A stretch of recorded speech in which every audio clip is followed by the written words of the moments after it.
Hey guys, welcome. Today I'll be doing a playthrough of the Valentine Fantasy story, which has been translated for this re-release. Let us operate into it. So today I'll be covering the prologue as well as episode 1, and tomorrow I'll be covering episodes 2 and 3, and lastly we'll be covering episodes 4 and 5 next week on Monday, and 6 and the epilogue on Tuesday after. So it'll take around a week and a bit.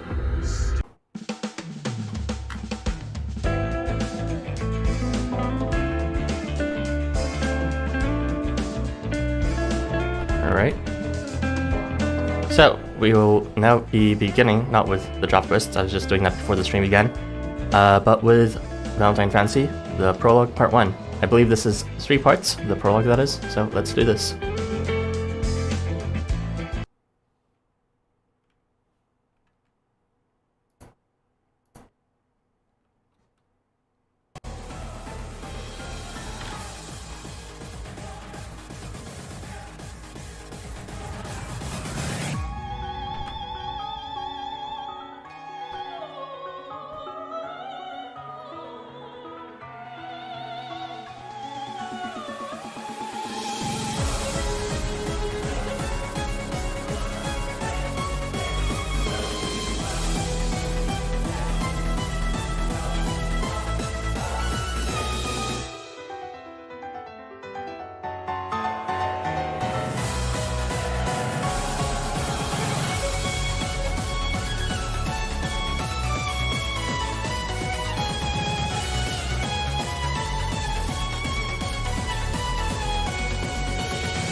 While that loads, I suppose I should talk about literally anything. Yeah, I'm looking forward to this event because it has Boogeyman. I always thought he was cute and kind of hot. And of course, I believe Jurong makes an appearance in this, so I'll be excited to voice him for the first time. And, yeah, Ark is a cool character. And Balor and Housamo are pretty cool. Overall, the cast is pretty nice. I never really said it, but I'm a big fan of Ketchy as well. I do think they're quite cute. And, so yeah, I'm a fan of the characters. As for the setting itself, I'm not sure how I feel about it. It's some sort of fantasy setting, which, you know, I'm not sure if that's unique enough, but we'll see if it is. I do think it is interesting that they blended horror with Valentine's Day, so that's an interesting take.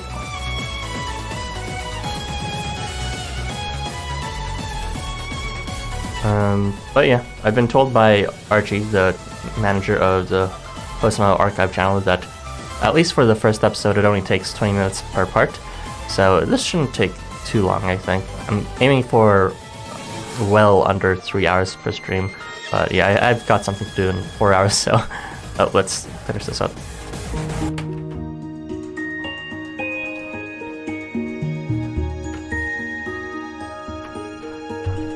When was it that the sound of your voice first began to fill my heart with feelings so tender? The first time I realized it, it left me bewildered. I'd never experienced anything like it back in the cruel world where I was raised. Yo, Zine, welcome. Back then, my thoughts were centered squarely around doing whatever was necessary to keep my family safe. That's why the question of whether or not this is love is the one I simply cannot answer. I just realized I'm still using monitoring mode. I might look a bit silly doing that, but it actually helps me to hear myself better when my ears are flipped out like that. You know, I don't actually look that bad doing this, so I'll just leave like this. So if you're wondering why one of my earphones is out later, now you know. It's like a blessing, this time that's been granted to me. I only wish I could make it last a little longer. But it just feels like the slightest interference could throw it all to ruin. Though now I've come to realize that that manner of thinking is little more than cowardice on my part. All I can do now is pray that these feelings to which I can ascribe no name will never, ever be known to you.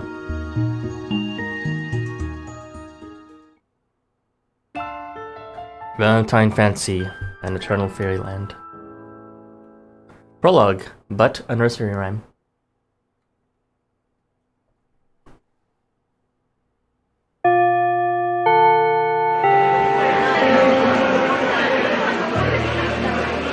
So we're probably going to see the Summoners before they disappear from the rest of the story. That's classic. Oh, it's Ark. My hair seems... okay. Right. I should be good to go. This outfit is quite the departure from my usual look, though. I hope I don't stick out too much while I'm shopping today. Ark scrutinizes their appearance via the front-facing camera on their phone. They've arranged to go out shopping with you for Valentine's Day, and clearly want to impress you. Okay, so, where are they? Oh, over there! Hey, Ark! Yoo-hoo! It's not long after exiting the school building that you catch sight of a familiar blonde-haired friend staring down at their phone screen by the front gate. They look up when you call, smiling affably and waving back as you approach. At you as you approach. Sorry, I'm late. Were you waiting long? That winter look really suits you. Oh, thank you. Mother and father selected this outfit for me. I was hoping you could help me choose something to give them in return.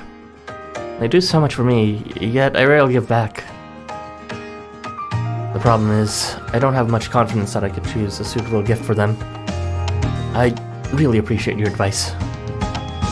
With Ark intending to buy gifts for their family, you suggest heading to the huge shopping area in Shinjuku's 3rd district. Practically anything can be found there. Just as the two of you turn to head off, however, you hear the distinct sound of enraged voices ringing out from somewhere behind you.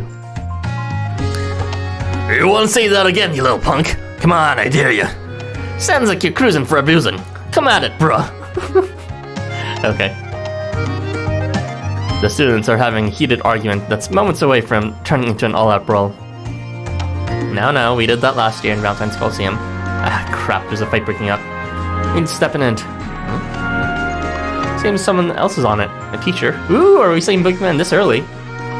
Show me the boogie! Alright. My. Come from the elementary school building to tend to the flower beds here. And what should I see but a fight? No. This'll never do. They must cease this behavior at once. You wouldn't want to be spirited away now, would you?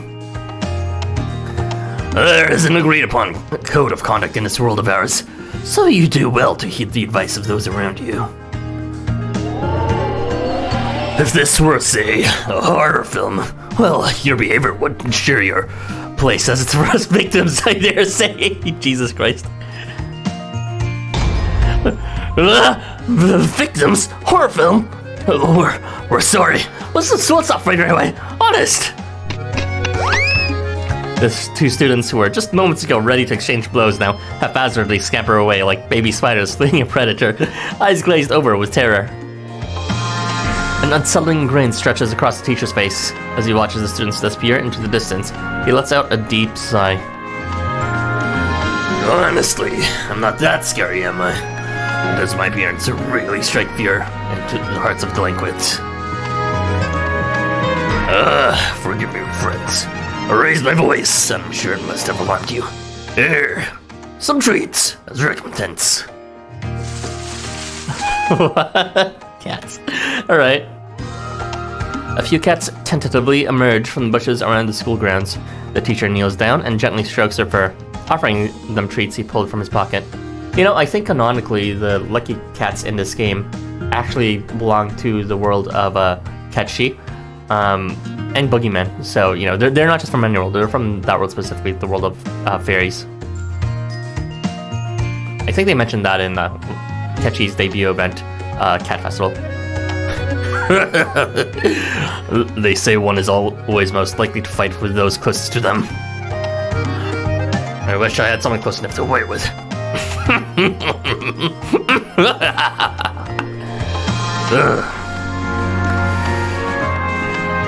The cats nuzzle their little foreheads against the grim-looking teacher's hands and knees, as if to cheer him up. Thank you. That tickles! Oh, dear me. I've gone distracted from my work. The teacher promptly scuttles over to the flower beds and begins pulling weeds. He mumbles to himself as he works. you note that something about his complexion seems a bit off. I've never seen that teacher before. Is he from the elementary school? I should ask Jurong about him. What do you want to ask? Is there something about him that catches your interest? It's kind of funny that this is actually, I did mention Itzamu's event, debut event came before this one. I guess Jurong's event did come before this too. Well, I mean, that's more excusable since it was more recent, but still.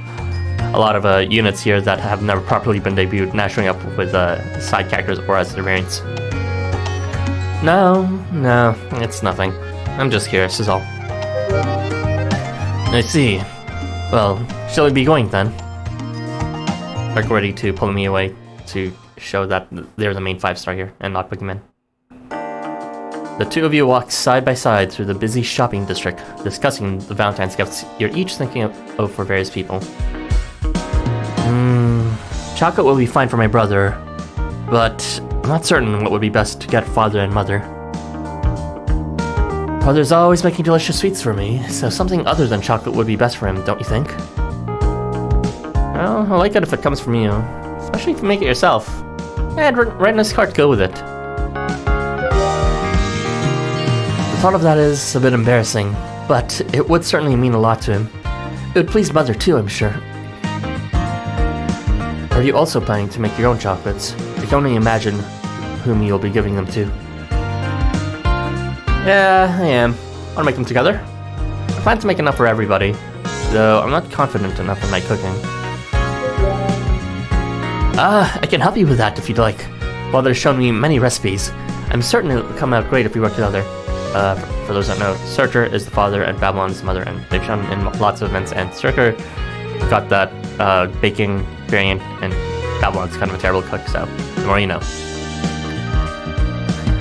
We can get the ingredients we'll need now, since we're already out. But what will we need? Let's see. Mark makes a list of ingredients, and you're just about to enter a shop that seems like it'll have most of them, when you spot a familiar face exiting ahead of you. Is this another variant? My, what a delight it is running into you here. And you must be one of Ayrton's little friends. From another school, I presume? Oh, you are so endlessly sociable, Ayrton. Your name is Urk? Well, you may call me Ziz. I work as a teacher's aide at Shinjuku Academy. It's nice to meet you, Ziz. Is that some Valentine's shopping you've got there? That's quite a lot to carry. It's impossible not to notice the overflowing shopping bag Ziz is carefully cradling in her arms. It looks very heavy and seems to be filled with ingredients for making chocolate. Yes, I figured I'd make enough to pass to both our students and teachers. And, well, it added up quickly. We were just about to buy some chocolate making ingredients ourselves. You don't see? Well, as you can see, the shop right here should have you covered. They have everything you could ever need. She gestures her head back towards the store from which she's just finished purchasing her own slate of ingredients. Incidentally, you didn't happen to see Behemoth around anywhere, did you? We came here together, but I turned my head for a moment, and I happened to get a variant before him, and suddenly he's up and gone. Never would I have imagined losing sight of someone like him. But here we are. He's not answering his phone either, so I'm a bit worried. If you do happen to see him, please get in touch with me right away. Probably just chasing a scent trail. I'll let you know if you see him. Or not. Thanks so much. Meanwhile, I'm going to continue the search. It was nice bumping into you, though. Oh, but before I go, I have a piece of advice for you. The importance in a gift is not the gift itself, but the feelings behind it. Remember that as you make your purchases, alright? Yeah, that was the moral of the story of Valentine Extravaganza, even though it wasn't a very amazing story. In fact, it was probably the worst story in the entire game. Before you can even respond, Ziz gives you a mischievous wink, and disappears into the crowd of passerby. I really love that word in this game, passerby. Just as Ziz said, the shop in question had everything you needed. As a result, you and Ark have finished up much sooner than expected. With time to spare, you decide to take a breather at a nearby cafe. I'll go wash my hands. After confirming you're completely out of sight, Ark pulls a small package from within their shopping bags. It's wrapped in gift paper, and is something they managed to buy when you weren't looking, because it is in fact a present for you. Well, I bought it, but... how am I supposed to give it to him? What should I even say? Maybe something like, thanks for kissing me that one time in that chapter 8, and it was very cool. Thanks for everything you've done for me. But there's so much more I want to convey. Deep down, Ark's real fear is that no matter what they say to you, their true feelings might just slip out. Ark sighs despondently, only for a sigh of the exact same cadence to echo back at them from the adjacent table. Hey, C3. When the time comes to hand over my chocolates, I just check it out. It's having so tough to get right. Maybe an invitation to some place special really is the answer. They're probably thinking of giving the same gift to me. Well, actually, C3 might be thinking of giving a gift to Kengo. Probably not those. What do I even really think of him anyway? An old friend, comrade, a rival in combat, a fellow guildmaster. No, that wouldn't work. It's gotta be someplace ordinary, someplace where I can express my feelings naturally. But then again, someplace ordinary is like not cool cat worthy at all. Was Ark talking before? Hey, you seem to be really in the same boat as me. Yeah, you having trouble figuring out what to do about all this Valentine stuff too? I sure am. I'm starting to wonder if maybe things are fine as they are. Maybe I'd be better off not giving him anything. I want to express my feelings, but at the same time, I don't want to risk having anything change. Yeah, I totally get that. So, what's your special person like? Hey, got a spotter. Whoa. C3! What are you two talking about? What are you doing here, Arthur? Ark and I are shopping for Valentine's. Are you blushing? What? That's preposterous. Where do you get an idea like that from? I'm just... cool. Yeah. C3 slides his chair over to your table, and the three of you begin chatting as a group. Whether it's C3's candid nature of Ark being accustomed to chatting with underclassmen, the two hit it off surprisingly well. Surprised there's no summers yet. Say, Ark, could I, perhaps get your contact info? If it's not too much of a bother anyway, I'd be obliged to consult you about our mutual concerns. Of course. But why are you acting so formal all of a sudden? You can talk to me normally, you know. I don't bite. But you're an upperclassman. Being really formal and polite with an upperclassman is what cool cats do, isn't it? Were you ever like that with me, though? What mutual concerns do you two have? That's our little secret, right, Ark? I wouldn't be a cool cat if I gave it away. The three of you continue chatting away until C3's curfew draws near, and you're forced to part ways for the night.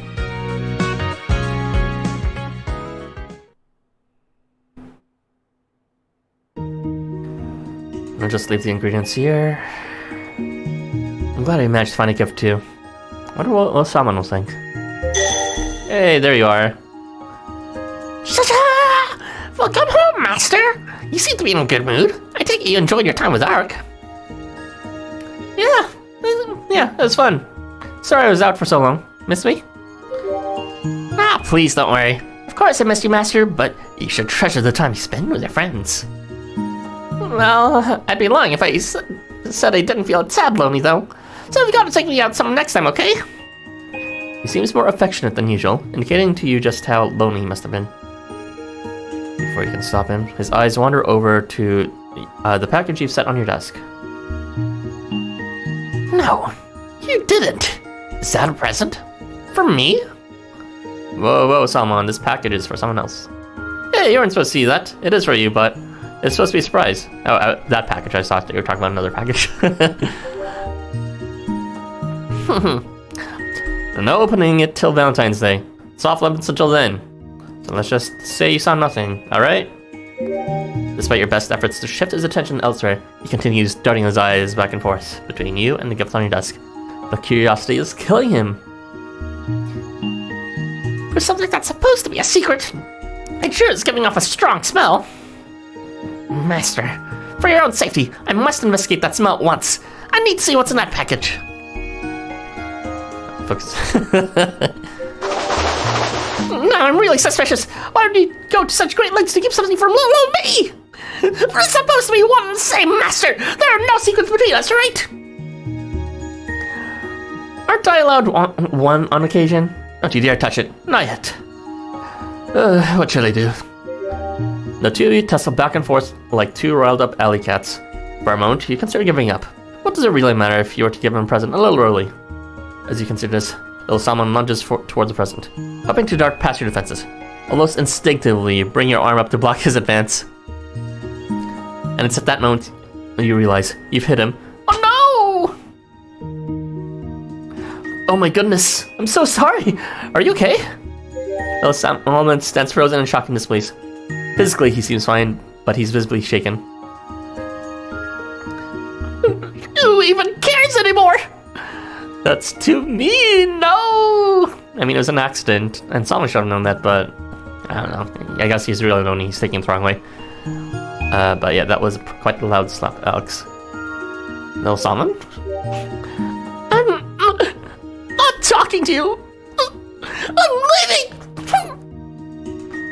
And don't expect me to come answering even if you call. Let's see how you like being left alone all day and not being able to do double dragon. Peace!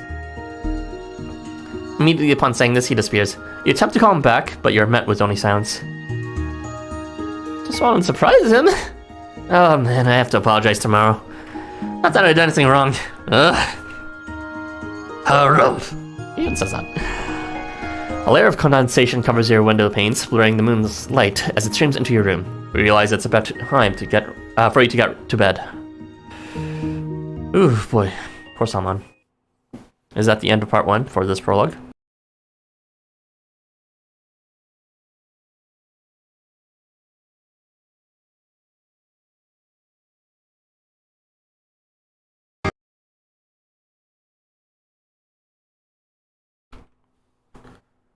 Not a good way to start Valentine's Day, but I'm sure a lot of us are familiar with crappy Valentine's Days.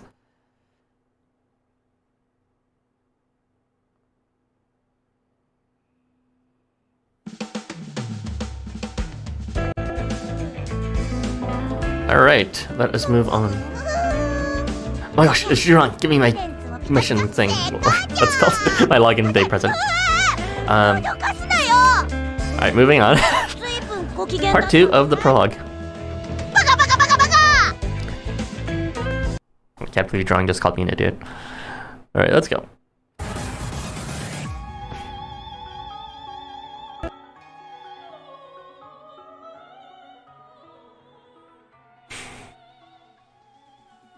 I wonder if we'll see these characters later or if they're just for flavor for, you know, the prologue. Because sometimes characters that never show up appear in the beginning in the prologue. But, you know, maybe we'll see C3 and Z's or Behemoth and, what's it called? Again. There's one other character, right? Of course we're going to see Boogeyman, but yeah, I'm sure we'll see those guys again. Maybe not Z's, but probably Behemoth.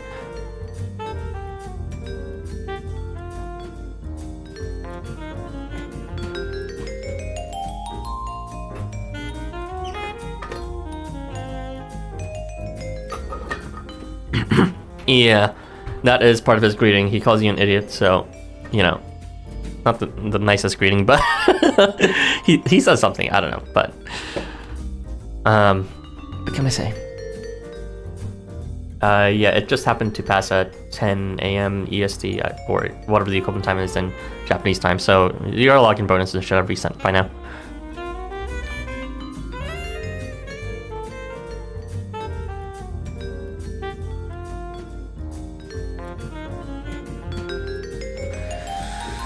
Boy.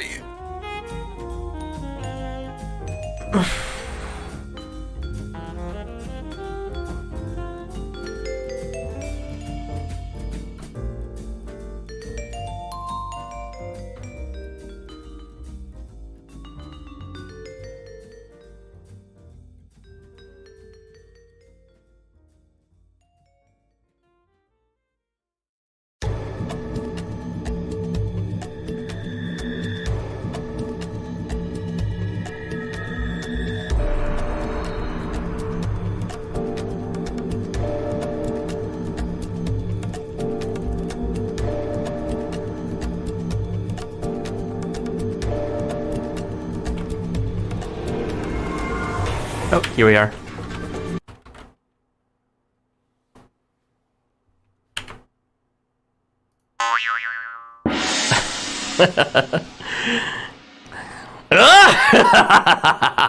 Salutations! Behemoth. Remember that one event where he was, where they didn't solve his problems and lied to him? Yeah, I remember it, unfortunately. I wish I could forget it. Literally the worst story with the most plot holes and the worst character in the entire game introduced. For real. Little Tez. Alright, let's continue. This body of mine requires servicing prior to the big conference. Tasha's around, I trust.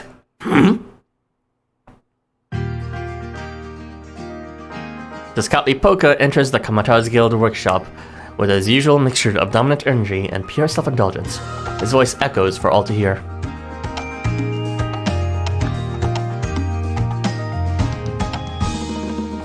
Yet for a time, it seems almost as though no one is around to insert. That is, until an unexpected figure appears from the back of the shop and approaches him.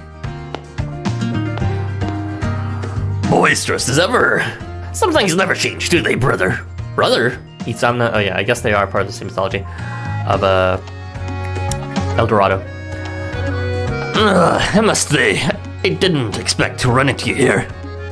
Itsamna and Tezcatlipoca both hail from the world of El Dorado, so to that extent, they are indeed brethren of sort. But to those who come from that world, this connection provides them a true sense of family here in Tokyo. The term brother is not used as lightly in this instance as one may think. It's an honor to be addressed as such. I rarely hear those words of late. But if I'm not mistaken, you are weak to the cold, no? You have cold, freeze weakening, and February is quite a long ways from summer. My age has not taken yet such a toll on me that I've forgotten the truth of the seasons, I assure you. Itsamna looks down on Tezcatlipoca's shrunken frame with curiosity and amusement. I could ask as well, though. What in the stars have become of you? You've taken on a rather quaint, charming form, it seems. Do you like it? Me so cute and fluffy, I attract quite some attention around these parts. Should you wish it, I shall permit you to stroke my fur as you see fit. Do not be shy. You may freely indulge. Tezcatlipoca circles around Itsamna as if displaying himself on a catwalk at a fashion show. And Itsamna takes the bait, eagerly soaking it in with a coy smile on his face. But wait. I have yet to explain how it's possible for you to be out and about in this frigid weather. I merely have an errand to attend to here, and given the sliver of warmth today's sunshine provided, I chose to brave the temps. I thought that perhaps in doing so, I may be blessed to happen upon new discovery in this Tokyo, so unbeknownst to me. And have you been so blessed? You're more anime than I've ever seen you back in our world. Tezcatlipoca recalls what Itsamna was like in El Dorado, perpetually railing against the world's faith and sacrifice. He pictures his brother, who sought to find a new meaning in life, a new passion, only to have that desire left ever unrealized. Itsamna, the dejected Itsamna, the recluse. Wait, was that Itsamna's backstory? I thought that was Tezcatlipoca's.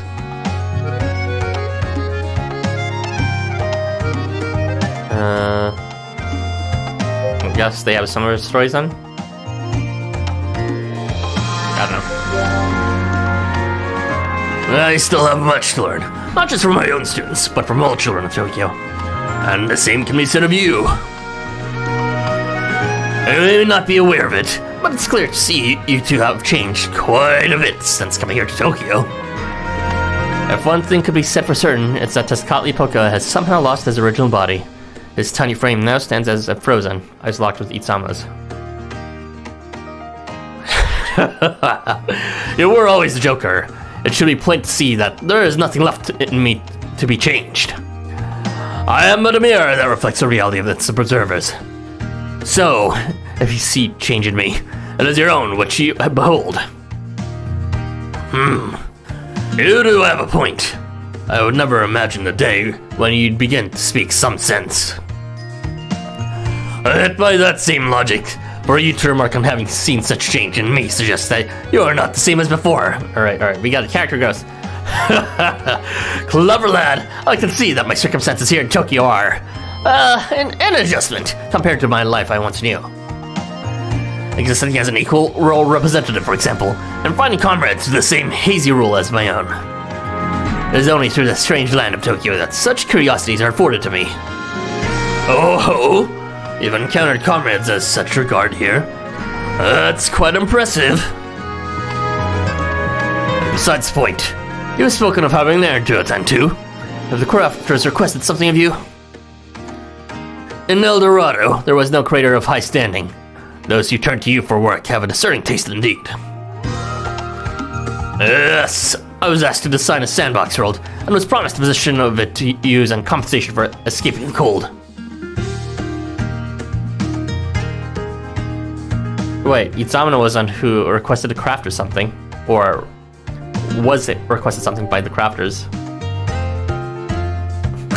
I don't like Tescali Poca literally just said that, but usually it's the crafters who requested to do stuff, not the other way around. It won't be fashioned in the image of El Dorado, however, since its nature affords its no notion of temperature. Which brought me to think there must be some means of producing a realistic simulacrum of climate. The only reason I'm good at saying that word is because of Final Fantasy 14. Tescali Poca seems puzzled for a moment, but then suddenly understands exactly what Housamo is insinuating. I see. I do recall there being an engineer with the specialty in such matters. It sounds like the sandbox of yours is one even I could gleefully play in. You simply must invite me sometime. I'd be glad to. Perhaps I could even win your ear for a spell in the process. The two go on to talk about times now past, losing themselves in the conversation until a figure pops in his head in from the back of the workshop and calls out to Tescali Poca. Dear me, apologies for the wait. You must be getting anxious. I had another client to take care of, you see, and it simply took some time to wrap things up. How are you, Tescali Poca? You're looking for me to fix your body up, no? Everything's good to go, so come on back and let's get started. Much obliged. Do be certain to refrain from sneaking in any extraneous functionality like last time, though, No promises. Tashta's expression instantly changes. He begins to suck like a puppy caught in the act. So, you don't like the secret button that serves soup from your mouth when you push it? I know you don't want to be perfect or any performance-altering modifications, but I thought that was rather discreet. I think Nakamura from Danganronpa also had a soup dispensing function. Tashta lifts Tescali Poca into the air and begins unashamedly examining the transient's little body. He rotates Tescali Poca around like a little plush toy, mumbling to himself as he inspects her wear and other defects. I just realized, will Tescali Poca appear as plushie form for every single story he's featured in? Because that seems to be the canonical way of how he's able to get around because of Tashta's help. I'll see you again before too long, Housamo, my brother. Oh wait, never mind. At the end of it, they made a body proper for him that was just more close to his original form. Was that sound effects of him tottering away? He seems to be rather enjoying himself. Live long enough, I suppose, and you'll see many wondrous things in this world. With almost dramatically perfect timing, Talos walks in just as Tescali Poca and Tashta disappear into the back. It's on my dearest apologies for keeping you waiting for so long. My creator has put his trust in me and insisted that I be the one to attend to your needs. That suits me just fine. I'm ready to get to work at any time. I am struck by what my brother said, though. He's found comrades here. What sort of comrades might they be? In the world of El Dorado, the two suns are forbidden from ever sharing the same sky. So that would be Quetzalcoatl and Tescali Poca. And so Tescali Poca is known for competing endlessly, ruthlessly against any number of brethren for the right to claim that throne. I guess he may have been making a claim against Shalal too, though his story seems to be running away.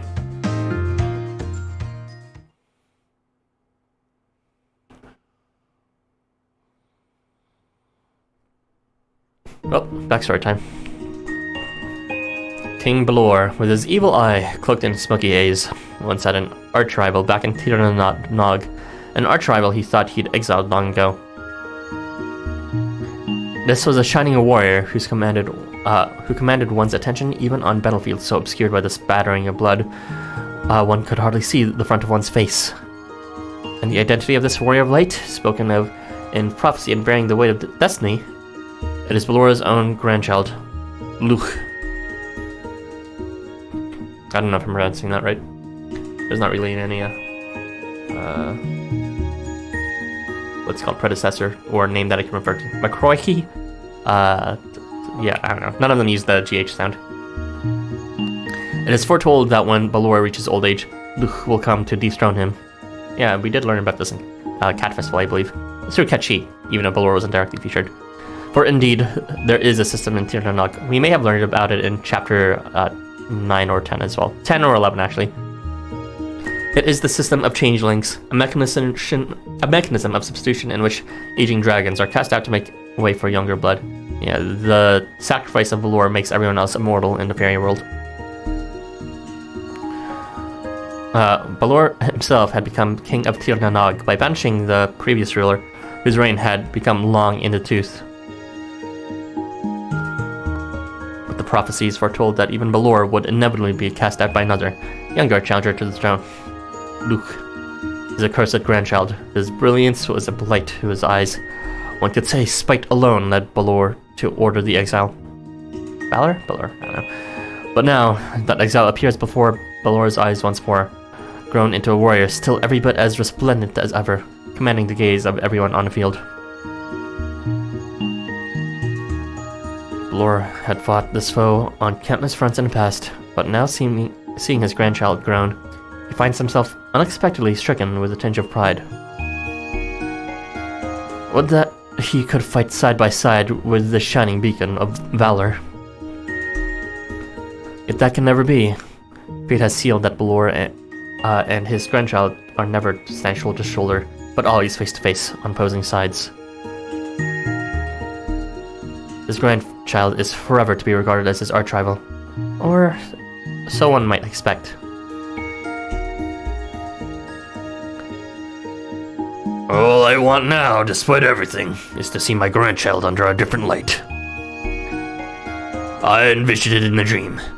It was magnificent. The two of us standing together, hand in hand.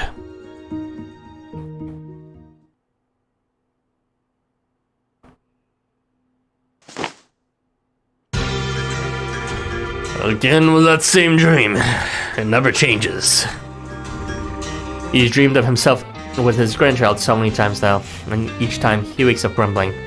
Anything can happen in dreams, yet his are always the same scenario. As he laments his subconscious mind's failings, he hears the sound of approaching footsteps and glares in her direction. Wherever it is, your timing couldn't be much worse. Yeah, it's usually Tez, since he's the only one who really reaches out to talk to him. Balor, my dear comrade! How are you today? I've been better. I just woke up in a sour mood, and immediately am subjected to that shrill, irritating little voice of yours. Shrill? I'm pretty sure he keeps his regular adult voice. A pity. I thought you'd have been happy to see me. What with all the spare time you have.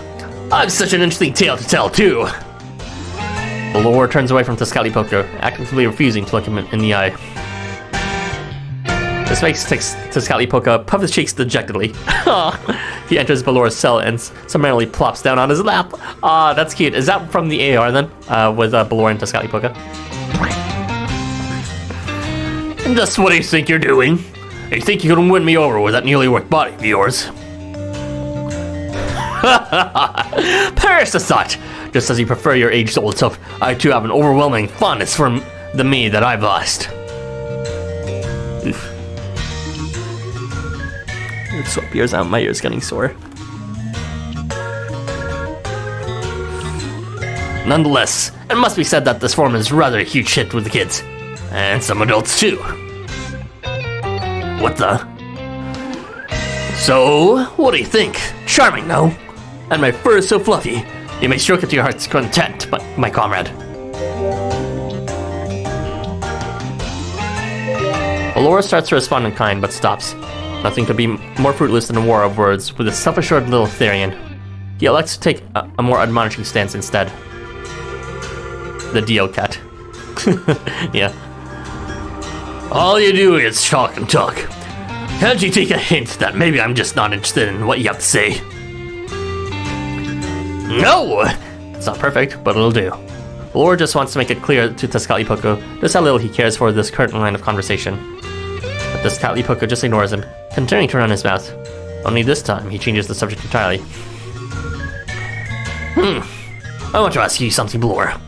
What do you think constitutes perfection? You sure don't get tired of yanking my chain, do you? What happened to your so-called interesting tale? Oh, it's coming. You just have to be patient. I swear, though, the punchline will blow your mind. You're the type to eat all the icing before even touching the cake, aren't you? You think you have me pegged? I'll have you know, I'm the type to open wide and eat the slice whole. Yo, Zabi, welcome. We are still in the prologue. We're just seeing this side story unfolding of Tezcatlipoca and Balor after Tezcatlipoca went to go visit the crafters for some reason. As they bicker, Balor unconsciously begins petting Tezcatlipoca's fur, gently and lovingly. His stomach curls as he realizes this, and Tezcatlipoca looks up with a triumphant smile. I was talking to Tasha today and realized I should get your opinion on the matter too. Tasha's answer, by the way, is that perfection is the state in which there are no parts or features left to add. It struck me as a very Devalokan thing to say, given the karma they amassed during their many rebirths. Smug Cat got his pet. Yeah, it's hard to imagine, but when you can imagine it through that effort, it's pretty cute seeing Balor just pet Tezcatlipoca. That also sounds like the exact opposite of the point of view of the matter. They must have been at each other's throats. Because to you, perfection is the state in which there are no more parts to be removed, is it not? Precisely. It's sacrifice that gives a thing its value, right? That's the system of El Dorado. And the efficiencies that give it its cosms. The same applies to its beings. Can't believe Balor bought a Tesh splash. Laura suddenly grabs Tezcatlipoca's whiskers from both sides of his face and yanks them out. Oh my god. Why Tezcatlipoca? Take a snapshot of that. Wide. Ouch! What do you think you're doing? Stop that at once! The white cat. White kitty. And you must stop boring me with the most banal, predictable answers imaginable. I'm about to fall asleep again here. I'd be happy to. If you answer the question as I posed it. I did come here to hear your opinion on the matter after all. Lore hesitates for a moment, considering his next move. But then he actually does the unthinkable. He answers. Tezcatlipoca can't help but note the rarity of this occurrence.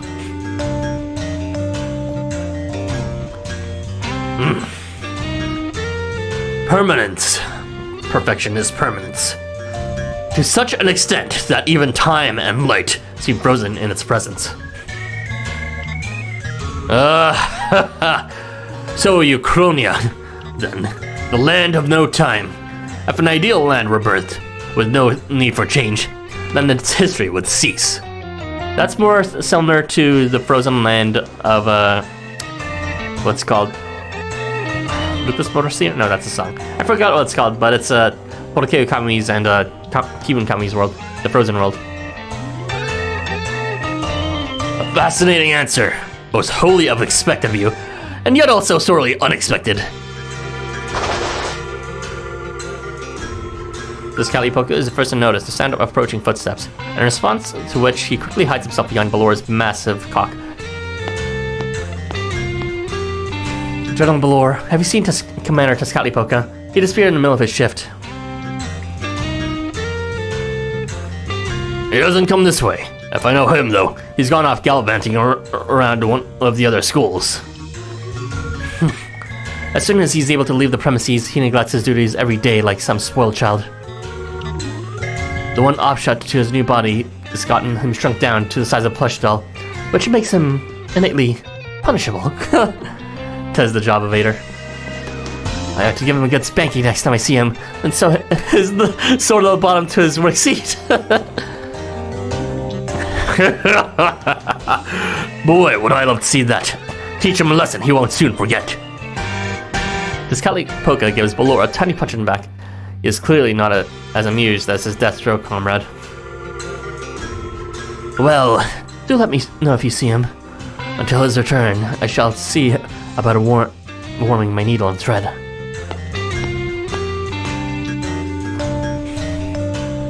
Chancellor Tanatomo didn't notice I was here, right? Right? Oh, I can already feel my poor bottom beginning to swell. Admittedly, not as fun as when you make it swell. There are many downsides to this little body. But then, the counselor has never been one to acknowledge cuteness. Perhaps I should try to get back to my position before the counselor. The boy innocent. Until next time, comrade. Poka gets up to leave the cell, but is stopped as Ballora forcefully grabs hold of his tiny little arm. Ouch! Oh, what's gotten into you? Let me go. If you don't get back in time, the counselor! That's having some fun with Maristella. Because I do acknowledge the cuteness, you see. And you kept me from getting back to sleep. So you're going to stick around till I doze off again. It's the least thing you can do. Is he using him as a sleeping plushie? Yo, on the arrival, welcome. We're still in prologue, by the way. For the first time since Poka came into the cell, Ballora flashes him and invites him to smile. Though in this context, it takes on a rather sinister air. Oh no, Ballora's gonna fuck the plushie. Seems we both like to deal back with what we've been served. Just don't be mad at me when the counselor comes to spank you too. I like the counselor's in any position to discipline me. I'm a teacher in this here penitentiary, don't forget. Oh yeah, he's self-imprisoned. I was like, what? Ballora teacher as well as one of the prison mates? This Poka chuckles himself. He doesn't know how to turn the tables back on Ballora, but he's generally going to enjoy trying. Ballora smiles as well, as he knows this is bound to be a long night, full of pleasantries for the both of them. Oh my gosh, he's actually gonna fuck the plushie. And then, Tanatomo's gonna have to sew his butt indeed, after he tears him a new hole.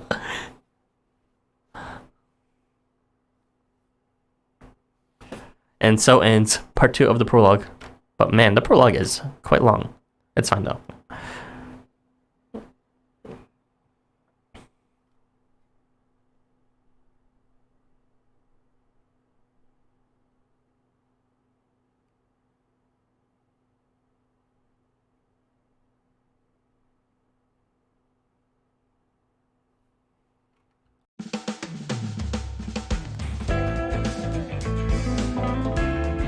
Alright, last part of the prologue. Let us do this.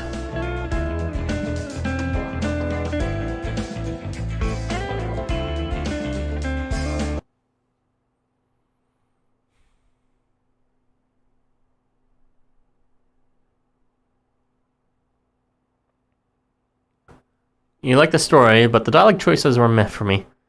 You already done the story? I see. Well, thanks for joining, even though you already read the story. I mean, we're just in a prologue. I haven't seen most of them yet, but I suppose we'll see more later that didn't impress you. But dialogue choices kind of mostly don't matter in the end, so it's fine. Besides, I heard the special quests were quite horny this time around, so I'm interested in seeing them. And it doesn't really matter what choice you pick at that point. If they're getting horny, I'm down for it either way. Like, I can't see myself saying this as a self-insert for some dialogue options. Oh, I see. So you don't really connect with those dialogue options. I see.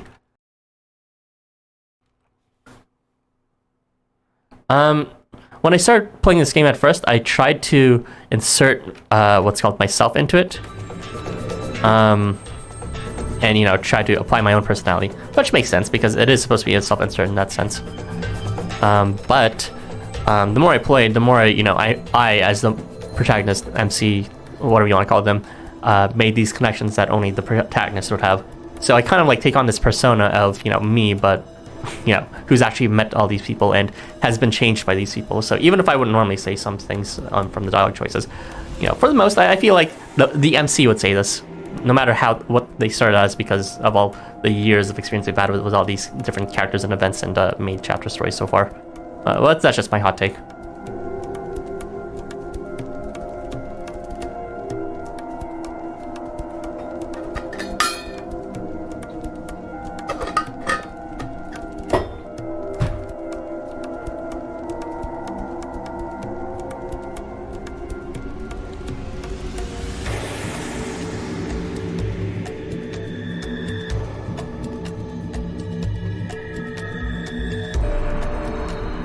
We are.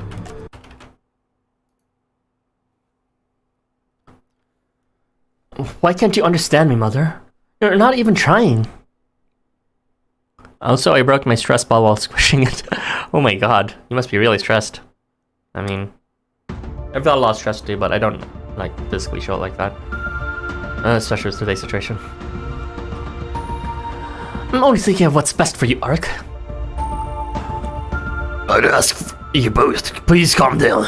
Let's not allow our passions to get the best of us. God, Citra's voice is a hard voice. It all started from something so trivial that anyone would have considered the odds of it escalating into a fight to be 1% or less. But a 1% chance is still a chance, and today was a day for that chance to shine, or perhaps more fittingly, to ignite. So they do fight. You're always making decisions for me when it should be my choice. This is Ark. Well, close enough. You act as though my intentions are merely to harass you. I could ask the same of you, as you of me. Why can't you understand? Neither mother nor child seems to know how to put the brakes on this line of discussion. But it's at this heated moment that the true spark is lit. What do you even care? What do I care? How could I not care? I'm your... No! You're not! You're not my mother. Not my real one, anyway. Ark went and said it. You're not supposed to say the thing! Ark, no! Ark went and said it. Ark went and said that which definitely shouldn't have been said. Their face contorts with regret. Yeah. A loud smack rings through the room, followed by an uncomfortable silence. Oh my god.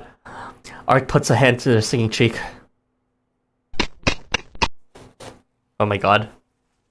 Step part 2. Babylon stands before her child in shock, seemingly more shocked than even Ark themselves and experiencing, as pins and needles nip at the palm of her hand from the impact. Oh no. And on Ark's side, their mind is filled with pain, though they can't determine which hurts more, the slap or the words they said. Their emotion is muddled. Ark turns heel and runs into the room, seeking to escape from the situation that just unfolded. Babylon, for her part, can do nothing but watch her child go. That's awkward. If you read the story of Jiangxi Knight and saw Babylon's quest, special quest, it's actually quite sad. She acknowledges that, you know, they are just playing make-believe with her as the mother, but you specifically, you know, the MC with her, and it's essentially just indulging her, but she's thankful for that, and, you know, it's just a sad way of her, you know, continuing her own life, because in her own story, I believe she lost her own kid, or something like that. Yeah, that's pretty messed up. Definitely not supposed to say you're not real family. Like, you know.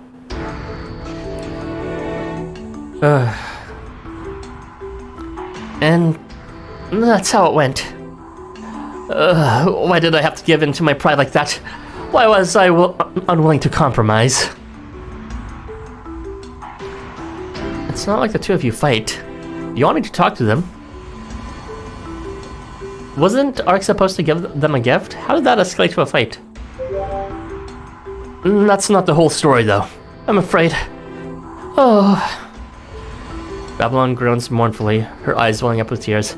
At the table, sitting next to her, Citra gently wipes her eyes with a handkerchief. I don't think we've ever seen Ark with a crying sprite, actually. Yeah, I'm not sure if she has one.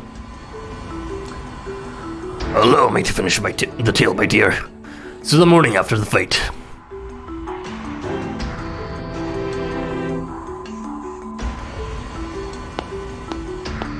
Oh, they're still here. Ark?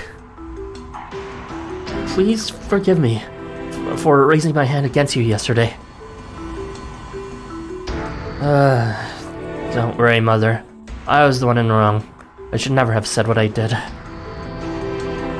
I wasn't thinking straight. I swear to you, I didn't mean it at all. With both sides having apologized, one would imagine the dispute to be resolved. I kind of sucked at voice acting arc when they were angry, but that's because I don't have a good idea of how they would sound with more intense emotions. Yet something nags at Babylon, like a fly at the dinner table. Ark's appearance and their voice. Everything about Ark seems right. Yet Babylon's intuition keeps telling her that the person standing before her is not the same Ark she knows and loves. Blue flames. Yeah, that's how Searcher very explicitly shows that he said. Who are you? What have you done with my Ark? Pardon? Mother? Take a good, hard look at me. I am Ark. What would make you say otherwise? No, you're not. It's your summoning emblem. It's different. It's not my Arks. Who are you, pretending to be my dear child? Answer me at once! The imposter before Babylon raises one corner of their mouth into a sneer and snickers ominously. Up to this point, she might have been willing to consider the possibility that her instincts are wrong. But that face instantly confirms to her that this is not her child. Oh? So you figured it out despite my impeccable performance. Is this Ose? I've heard that cadence before. You're one of the Fae from Tir na Nog, aren't you? Bingo! You're pretty good at... Babylon thrust her fist against the wall with a loud slam, silencing the imposter before they can finish speaking. An imposter among us, someone had to say it. Her eyes burn with rage. The imposter nervously clears the throat before continuing. There's not much point in trying to intimidate me. Chastising me won't bring your precious Ark back. But now you know my identity. You're not going to stay calm, are you? Guess that's my cue to go. Toodles. So this is the second time that we were saying the Fae being antagonistic. The first time was in I Ain't Scared of No Halloween, and we never actually did see the fairies. Instead, we saw them acting through the lanterns, that is brainwashing them or something to that effect because of the what's called rule of majority within their lantern helmets. But in this case, there's no. This is the first time we're seeing not brain controlling or anything like that, but rather just a complete illusion made by the fairies, which is more in line with what I expect for fairies. Wait just 1 minute. Oh, where's my Ark? What have you done with him? Desperate not to let them get away, Babylon chases after the imposter, but the person that until now was pretending to be Ark is simply too fast.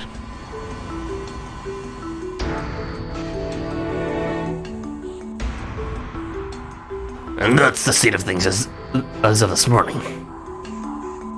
You still haven't found Ark. We gotta search for them. I'm sure they're okay, but still. Having calmed herself a bit, Babylon looks up to you and continues the tale herself. As Searcher mentioned in his recounting of events, the one who kidnapped Ark seems to be one of Tir na Nog's Fae. So we come in hopes that within your vast circle of friends, you may know someone who's familiar with that world. Oh, don't we know quite a few? Yeah, quite a few. Please let me help. Let me help too, Babylon. Yeah, his flames turn blue whenever he's sad, and I think it's like a slightly different shade of red when he's angry. I cannot thank you enough.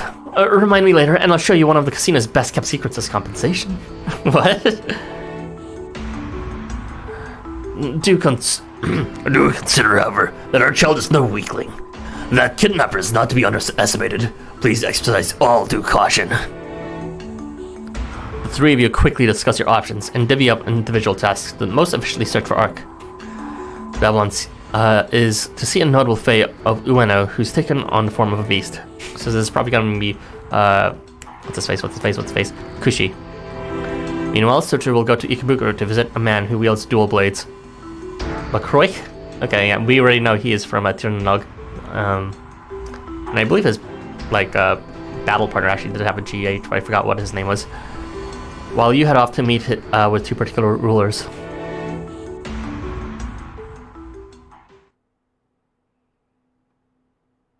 2 rulers. So that would be Ketchi and who's the other ruler?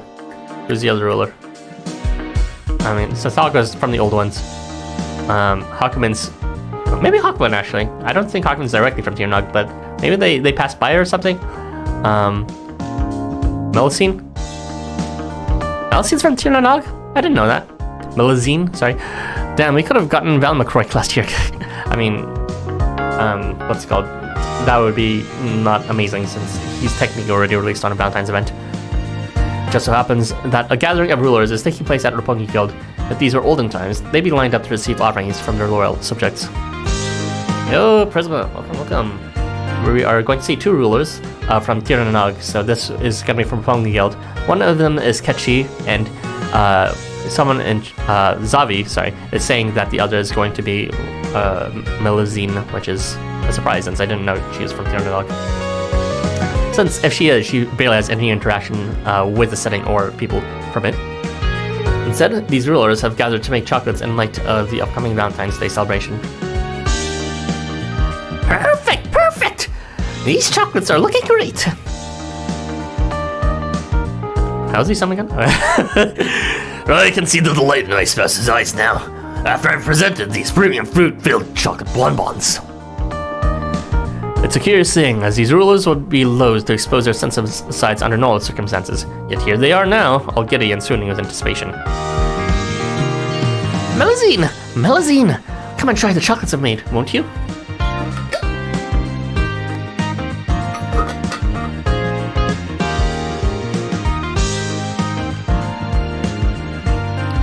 I shall grant you the privilege of taste testing mine as well. I must be certain my spouse receives only the finest of confections. Valen Ophion when what's-his-face gets off his ass, his artist. As you wish, but do note, monsieur, that to provide proper feedback, I will exercise no restraint in my evaluations today. With a stern face and sheer determination to provide the most unbiased appraisal she possibly can, Melusine proceeds to sample the 2 rulers' treats. Gonna level up Christmas too? It's a very good idea. I see. It's just as I expected. You've both done splendid work. No matter who may be on receiving end of these confections, they will most assuredly be pleased.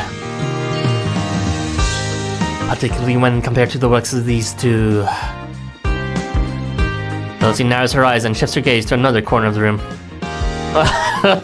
Are they not so good? This calls, to my mind, a true royal feast, no? Perhaps I've prepared too much, but the love in my heart cannot be so easily curtailed. Indeed. More poison than chocolate. It is all in presentation. Observe the elegance of my creations. Right, because Hakumen might burn hers and this fuge is poison. While Hakumen's bonbons look ready to explode with an ostentatious amount of filling, Lucificia's chocolates just look literally lethal, radiating with an unnatural purple hue. Unnatural purple, that's funny. I understand that that's your desire, madame, but an excess of filling defies the recipe and will not improve the flavor. Enough with the criticisms. If I'm in error, then I demand you show me the proper method once more. I would be obliged as well. Perhaps this time I'll be able to make something more cashew than casualty. Yo, Joe. Bye, Joe. As Melusine begins her umpteenth demonstration, a knock is heard from the kitchen door. A bodyguard dressed in a black suit opens it and steps through into the room. My apologies for the interruption, Lady Melusine. Lord Ketchi, a guest has arrived and is asking to see you. That's a surprise. I don't recall making any appointments for today. Unfortunately, we're much too busy to attend to any visitors at this time, unless her name is Arton. Would you please test our guest to reschedule, please? The bodyguard hesitates for a moment, then leans in to whisper the visitor's name into the 2 rulers' ears. Here comes the privilege. Past experience has taught him better than to utter the name aloud. Right, because of all the other rulers here. If any guild, you have to be careful of saying the name, it would be this one. If the other rulers should get wind of who has arrived, there'd almost certainly be at least a minor uproar. I like the consistency of that, you know? They're really showing that it wasn't just like, you know, some random ass writing from chapter 5 and 6 that the rulers really liked them. It was them specifically and not any of the other guilds. Oh, in that case, we'll go and tend to him right away. We have so much privilege. Well, that's what happens when you know rich people. My apologies, everyone. I'll be back in but a moment. The other rulers present carefully. Do not fail to take notice of the suspicious turn of events. But before anyone can question it, those in know have already disappeared from the room.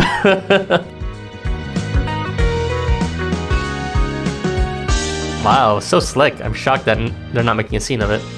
They successfully managed to slide away. It's not long before both Ketchi and Meltzine emerge to greet you in the waiting room, still wearing their aprons.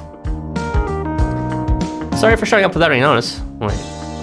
Those aprons. This bad time? It is quite alright. We were simply in the midst of making chocolate. In fact, I must ask you for your forgiveness for our unfit appearance. Oh my god, how do you fucking do a French accent? I know you have to emphasize the end, but as for the R's, I'm kind of deliberating. It would have been more proper for us to remove them. It's a real pleasure to meet you again, though. Please take a seat wherever you like, Elton. You know, those aprons actually suit you both. It's very cute and wholesome. It's Valentine's Day, I guess. Oh! Welcome, Joe. Thank you for thanks for joining the club. Enjoy the emojis and enjoy the rest of the month. But yeah, let's continue the story. And perhaps small talk would be best saved for another occasion. Or there's something you wish to bring to our attention? Given that these two are the ones you summoned, I can only presume it's an urgent matter relating to Tirnanog, no? Yep, you're right on the money. W! The two of them listen intently to your story. Oh, very perceptive of Meltzine to determine that was the reason. The culprit should only be a changeling from my homeland. It would be hard to imagine this scenario without Fae involvement. But there are innumerable Fae in our world here. Finding the individual responsible certainly won't be a simple task. Yeah, I don't know much about this sort of thing, but I've heard stories just like this far too often. Still, each variety of Fae has its own distinct characteristics. This matter began as a fight between mother and child, no? That's just what I was going to propose. You've heard of people staying up late into the night and being scared away, right? Well, if a fight with your mom over something you shouldn't have said is enough to make you lose sleep, I don't know what is. Well, that does narrow it down. But still not a lot to go on. What do you think we should do? I think you should turn that frown upside down and give me a variant, because you're gonna have me around to help you find this missing kid. Ketchi puts his fist on either side of his waist and strikes a gown confident post. Thanks for the offer, but what can I actually do here? Don't underestimate the power of a cat. My nose may not be as strong as a canine's, but it's strong as all the same. Even if it's unclear how the imposter was able to flee the scene. With their combined talents, I have every confidence we can pick up our scent and follow their trail. I too would like to help however I can. I'll do research and contact you should I find anything that might be of aid.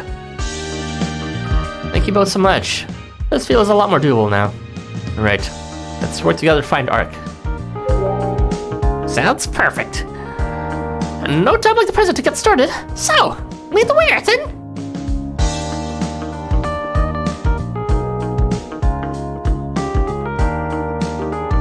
After saying your goodbyes to Melazine, the two of you leave the Roppongi Guild to begin your investigation in earnest.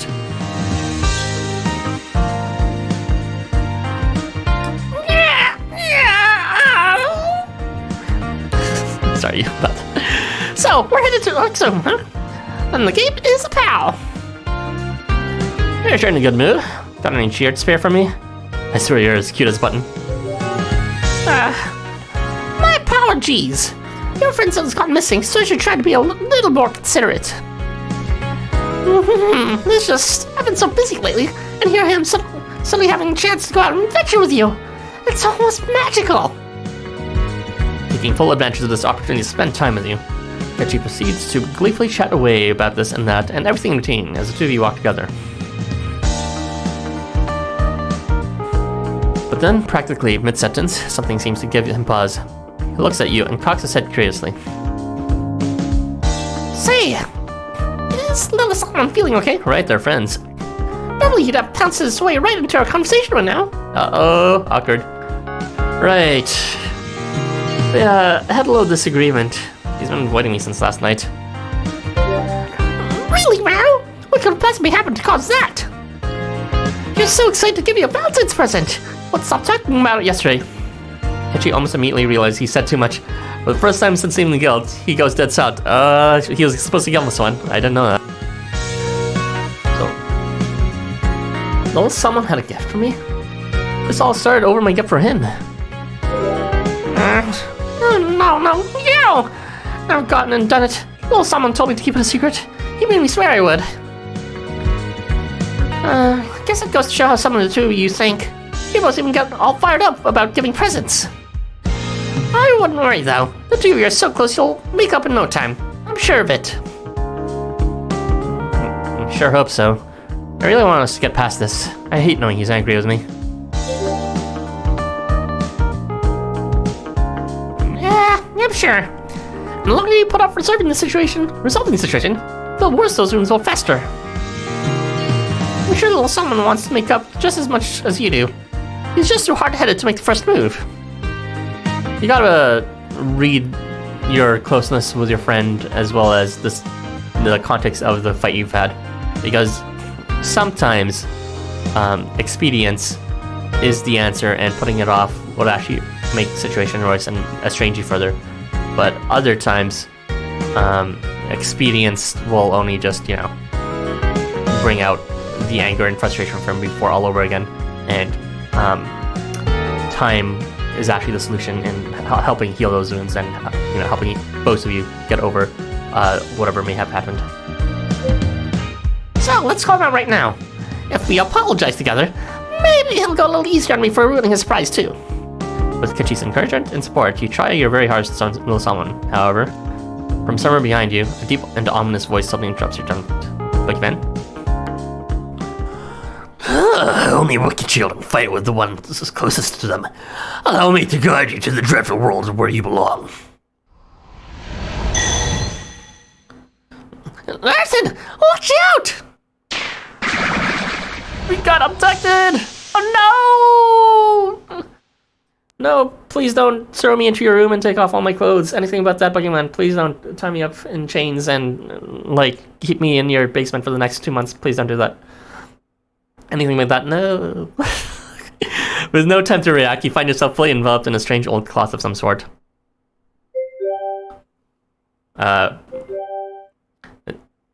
As soon as it blocks your field of vision, your surroundings completely change, as if the cloth were a portal to another world, and this world looks to have no end or exit or end. Living the dream, or living the nightmare. Ooga booga booga.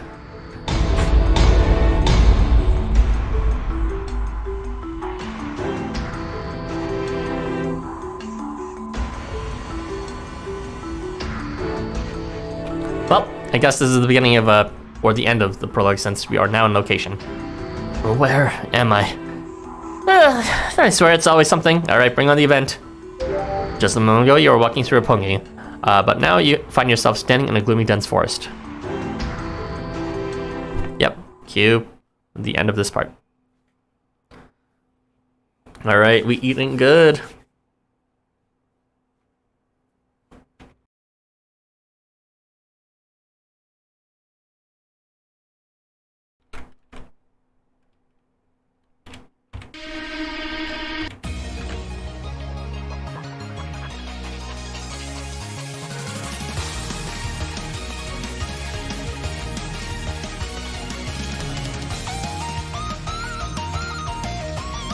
Is that Cyborg, but as a bear? Like from Teen Titans?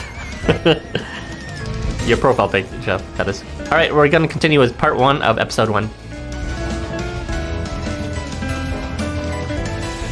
Bearborg. I mean, I cannot deny it is cute.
I have multiple games to grind, and I'm getting lazy.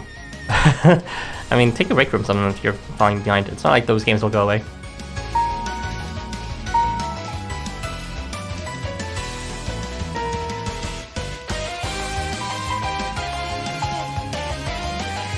I have no idea what skill this is in.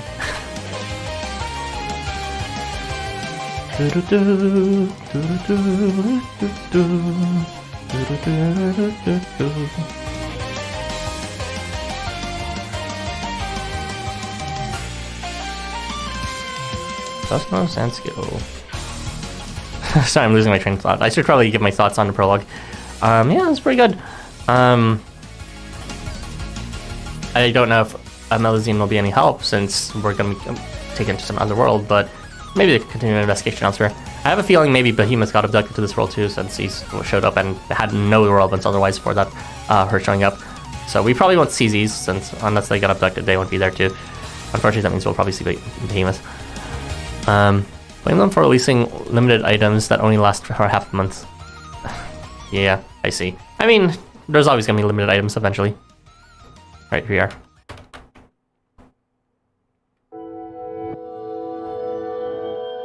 There's a fairy tale that's been told since long ago. A tale of beings known as changelings. They are a kind of fae that abduct human children, doing something else in their place. I thought it was really adorable when rewatching the show some time ago and decided to use it. Oh.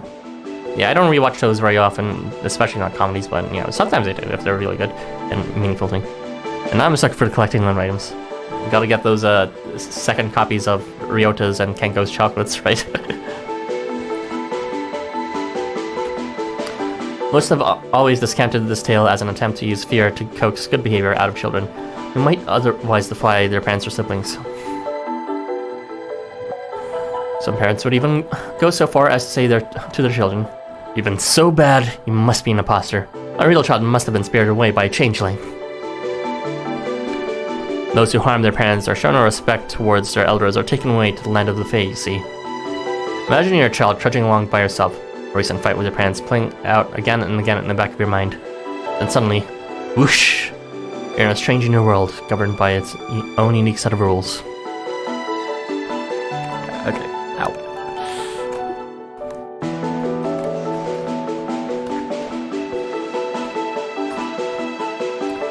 You can try to return home to the world you know, but no matter how far you walk, your surroundings never change. In the blink of an eye, your whole world is now in perpetual darkness. Some regard this whole world as a perfect paradise, the land of the forever young.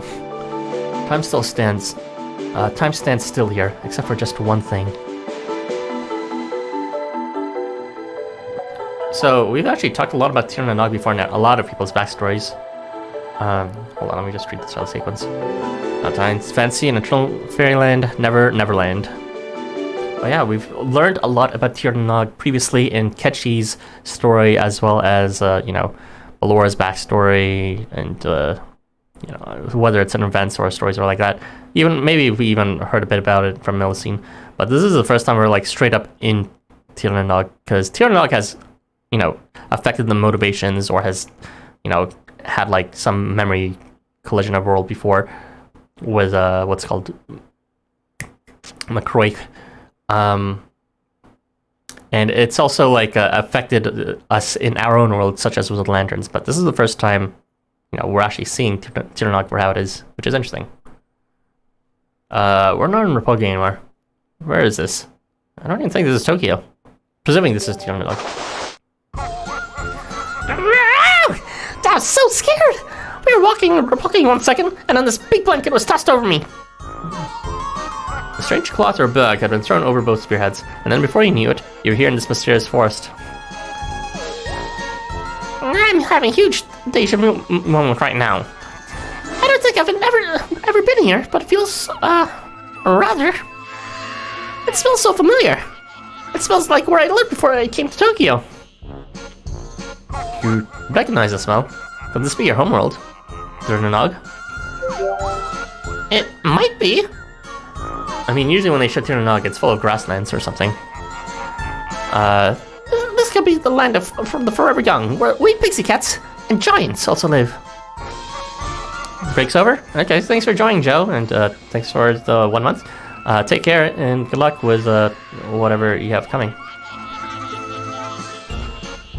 There's an area deep in that fairyland. It's a dangerous place we always avoid. We're bad children are sent. At the very least, we pixie cats do everything we can to stay far, far away from it. The two of you attempt to get a better feel of your surroundings, only to hear the same voice that spoke to you just before you were whisked away. Welcome, welcome to the big bad land of fairy tales.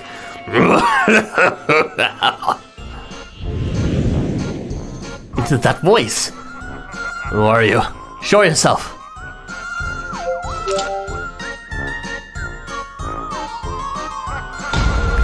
Your suspicions are correct.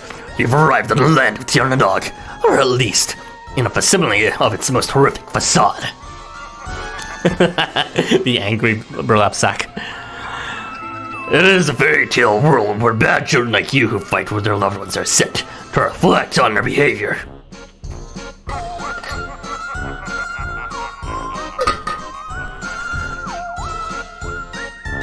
Year 1 Halloween music is definitely a choice. A terrifying figure steps out from behind a small copse of trees where you're absolutely certain no one could have been standing previously. So you're the one responsible for this. Somebody of the most horrific. Huh? Help! It's a monster! Allow me to formally introduce myself. My name is Boogeyman, sometimes referred to as the Boogeyman. I serve to guide children who have strayed from their true path through fear and intimidation. Guide? Call this guidance. How about just showing me the way home? I'm sorry to disappoint you, but there's no quick way out of here. Not until you've atoned for what you've done. And don't go feigning ignorance now. Think of my family members or loved ones you've hurt. You know what I'm talking about. More to the point, I know. I can smell the defiance you brewed in your heart. Our family members or loved ones. All that remains is to be seen at this point is when, if ever, you'll manage to escape from here.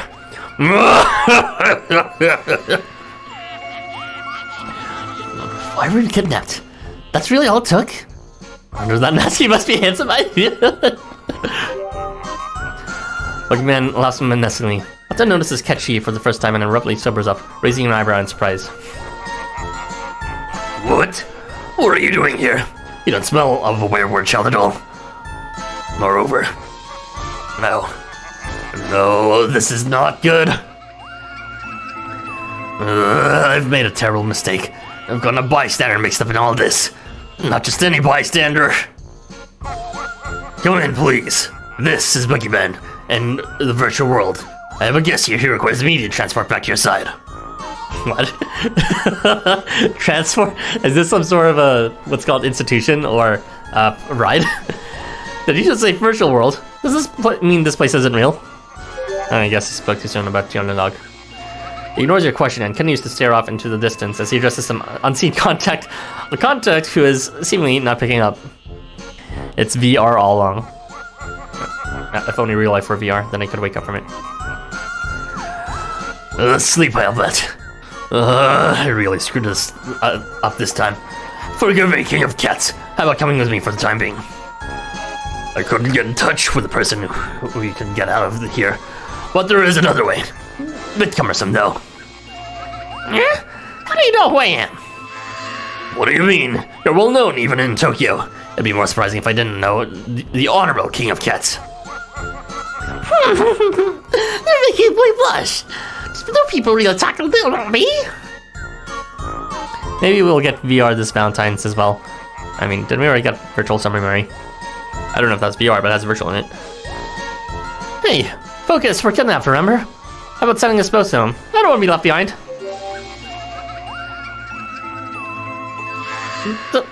That's true. If I leave, what will become of Acton?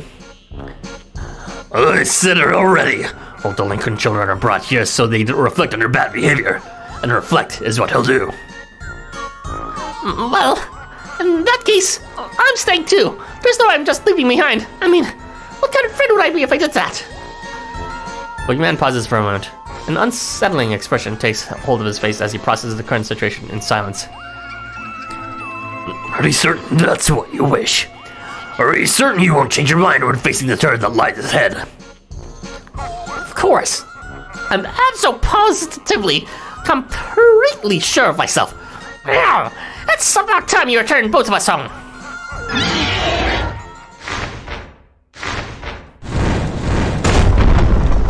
I'm not sure if that's supposed to be part of our thing. We have Virtual Summer Memory and Virtual Tinlos Invasion. Oh yeah, that's true too. Kachi's sudden assertiveness seems to change the very air around you. The atmosphere feels a little heavier than it did just a moment ago, and the air is somehow cooler. You hear fearsome roars coming from all around as your surroundings steadily grow dark. You can just barely make out several dragons descending to the ground nearby.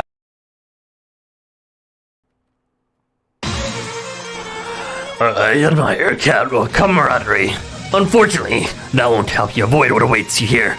No one is exempt. If you truly insist upon remaining, I hope you're prepared to know deeper fear than you're likely ever imagined.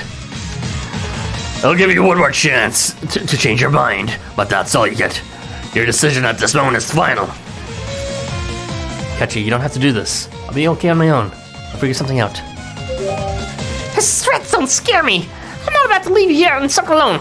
We're in this together. And you don't have to worry about me. I always stand up for my friends. I'll take whatever kibble I'm dished. Meow. Then you leave me no choice. I'll simply have to scare you silly until you come to your senses. I'm a little late, but I'm watching Arison doing this awesome voice acting. Hey, welcome, Giovanni. Welcome.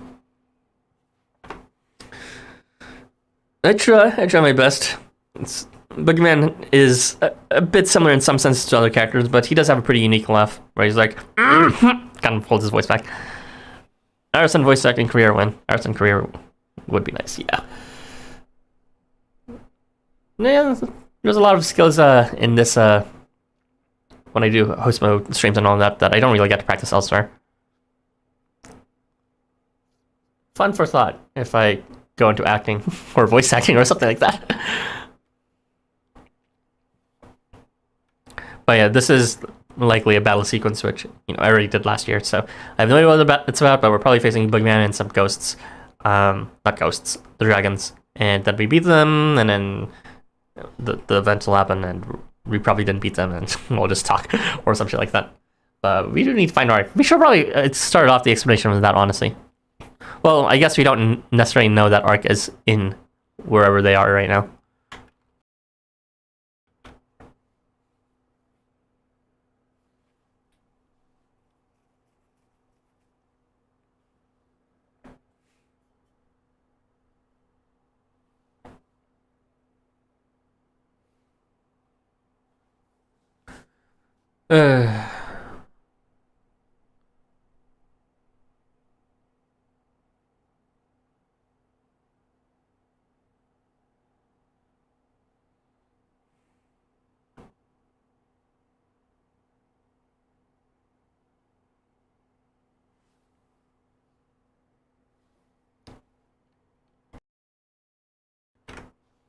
Kinda wish Boogeyman got a better Evo.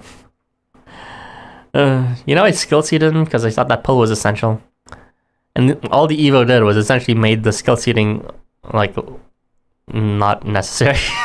Because you get to roll for the pull twice now. And the other stuff added to this kit was kind of pointless. I'm a bit sad about that, but... at least Boogeyman's still cute. And I have him.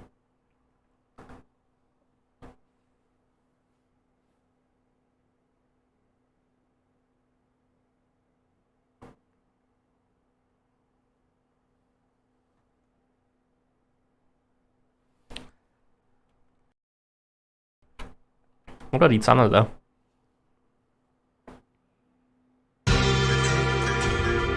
Meanwhile, at the Warmonger's forward base, Penitentiary Academy. What's that pitter-patter noise I'm hearing? And where is it coming from?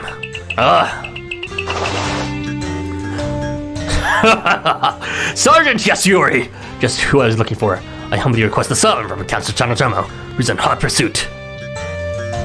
You got Valentine Belor and Ulam Batter as a bonus. Hey, very nice.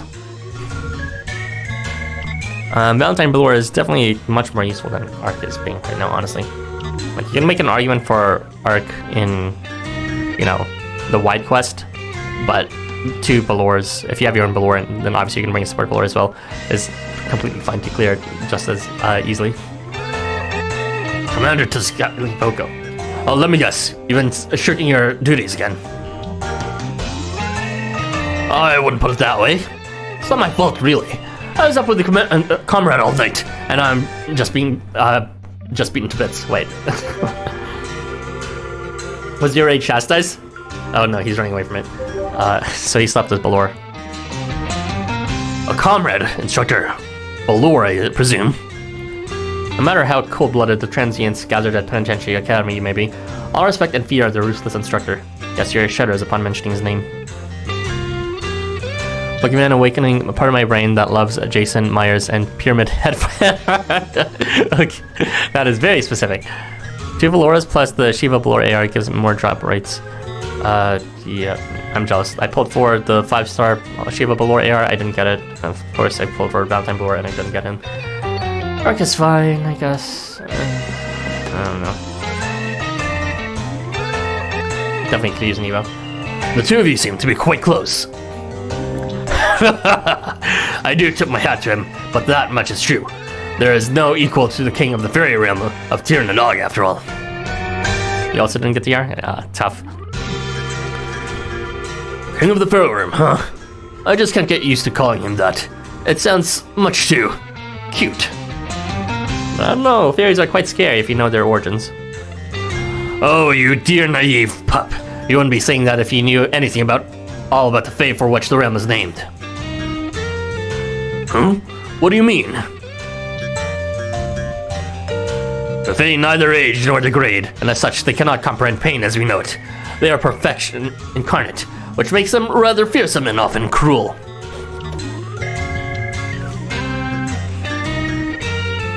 They possess the rule of the changeling, through which any injury they suffer may be transposed onto someone else. This is why anyone abducted and subjected to the changeling powers of Fae will always fearing having lost part of themselves. Is that what happened to Ark? And in the world of Tirnadog, those with such inherently frightening powers run amok in numbers too great to posit.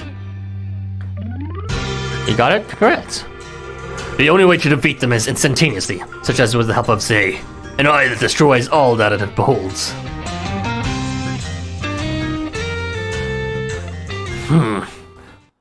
Where has that instructor of ours gotten off to today? Anyway, I haven't seen him around.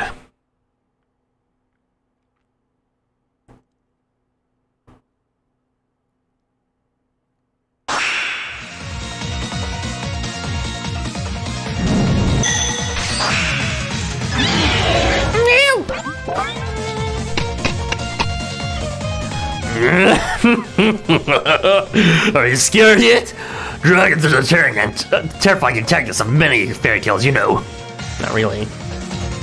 Not that I would know anyways. They strike fear into your hearts of naughty children so they may come to know their own impertinence. I wonder how long you can keep up your brave act in the face of this endless horror. Let's find out. Unfortunately, being unskilled with magic, Kechi has little to contribute in the field of battle. This leaves him no match for the Fairy Realm dragon standing before you now. The odds would not be in your favor even if you are facing an opposing force of equal size. Which you most definitely aren't. You gradually lose your footing against the fearsome beasts. I can't back down, meow. A feature of King Cats must always take his cause in and hang on till the very end.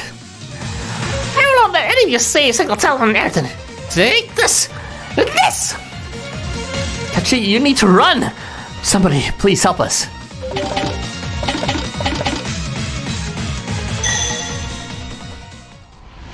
Is it time for Itana? Or Balor?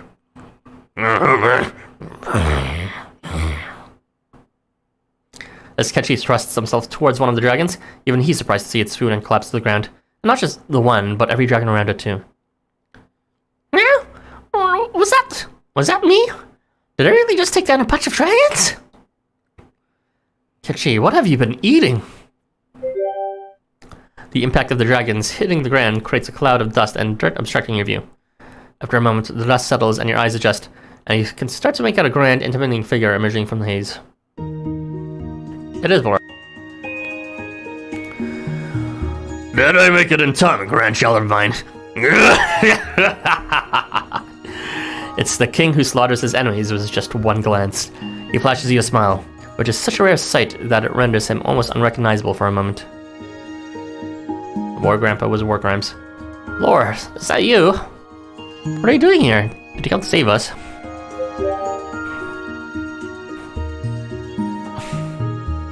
Balor, as in the Fairyland's king of giants, the Tower of Tirnanog. What could possibly bring you to a place like this? Boogeyman's confronted by the bigwigs of his location. You should have seen this coming. When one's grandchild is in a pinch, it's only natural to come see his rescue. Are you moved by my actions? You're free to praise your grandpa and tell him how much you love him if you wish. Arson?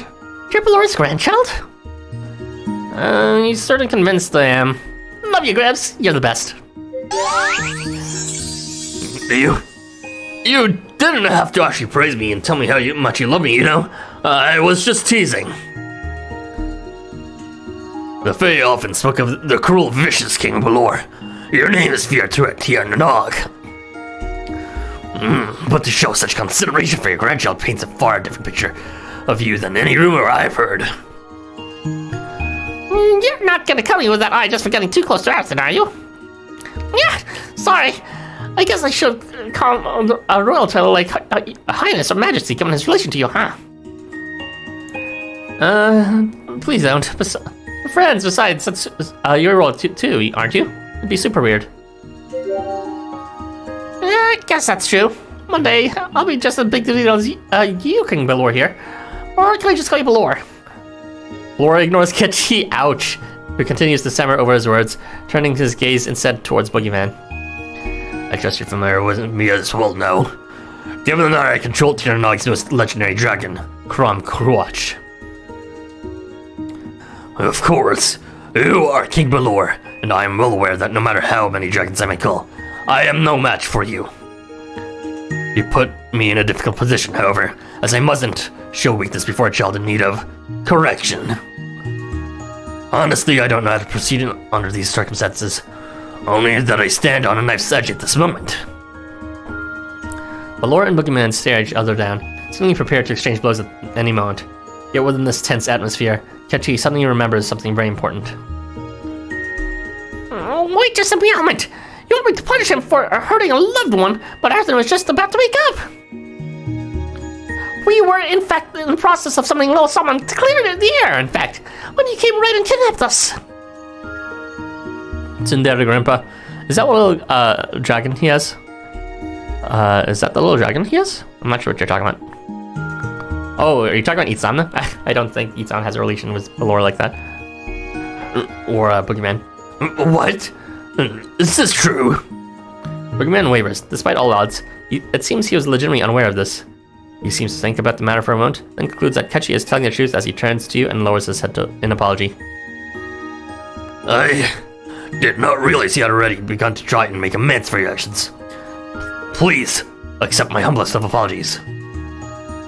Okay, Boogeyman looks a bit too cute when he's making facial expressions of that mask. I mean, you literally abducted us, so how can I not forgive you?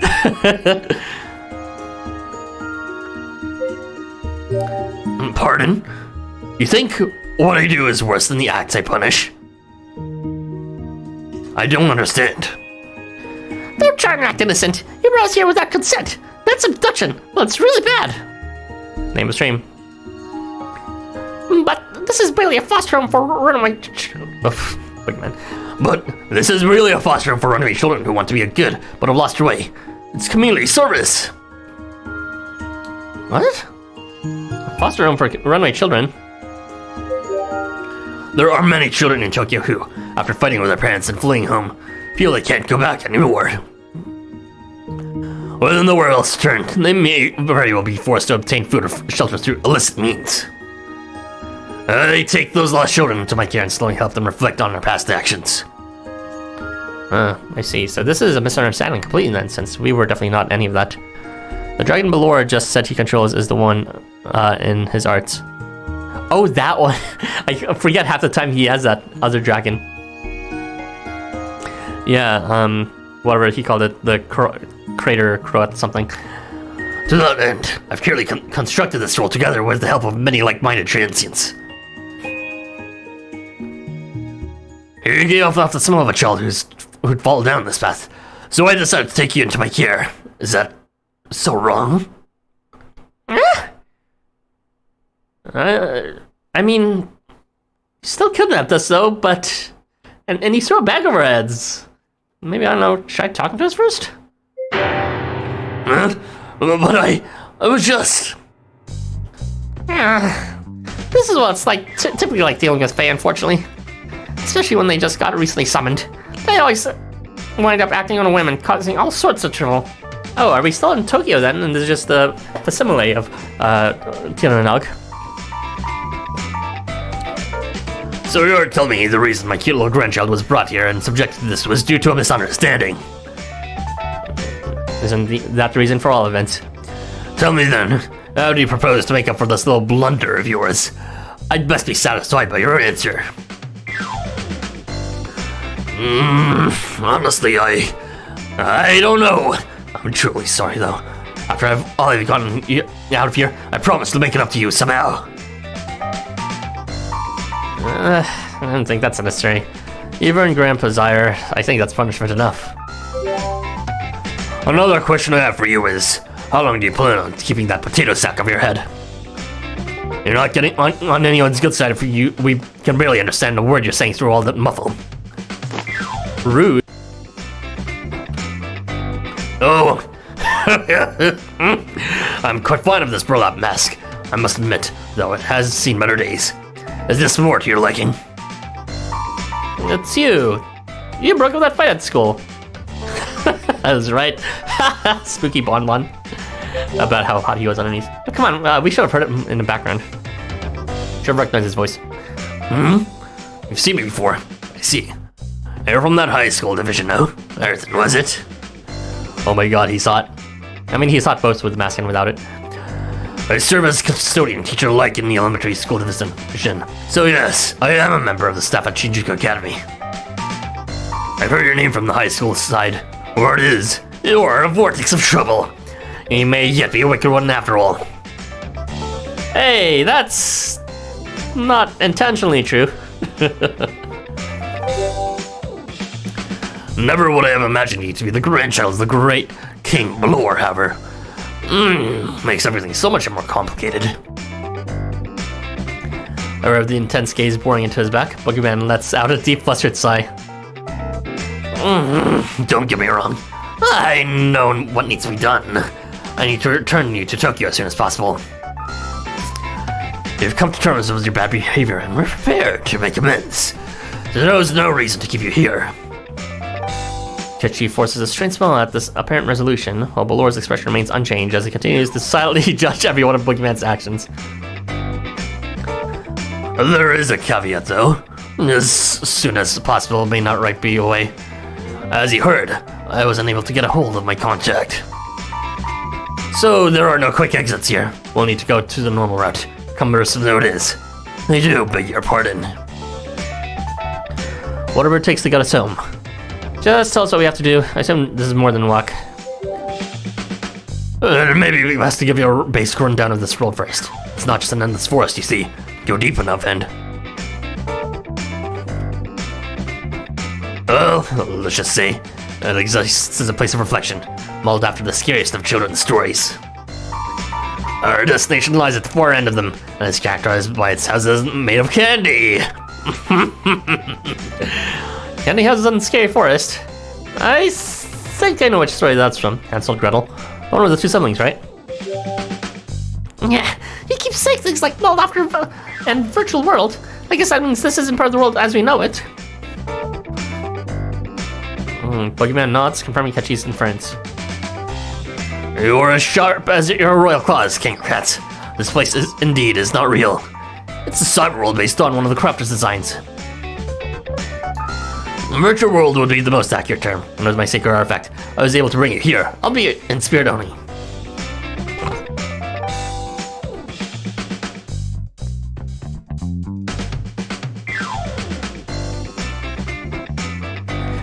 Okay, so looks like our bodies are still stuck near Rukong Gildan.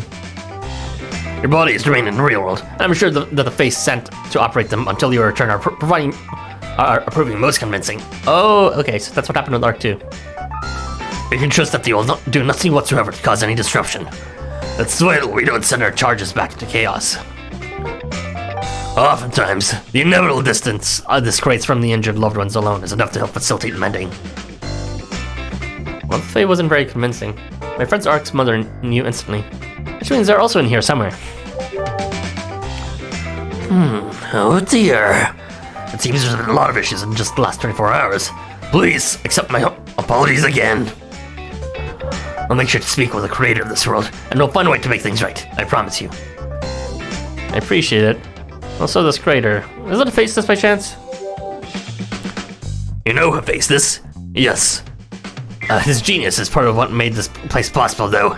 He is not the sole talent responsible for this world's construction. Itzamna did have a hand on this, so Itzamna helped create this world then. There is another as well. The architect who designed this world's layout and made it a reality.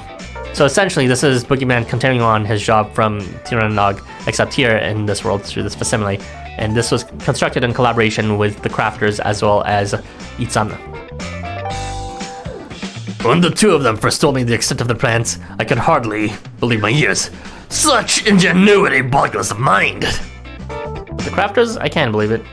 It makes a lot of sense now, in fact. This goes beyond mere ingenuity. Now, back to the topic at hand. This forest and the candy houses each serve very specific functions. There are two sides of a coin. One is where we scare children into submission, and the other offers a spike from the ordeal. Once the children have atoned in the forest, the houses of candy are aware that they may be released finally from their fear.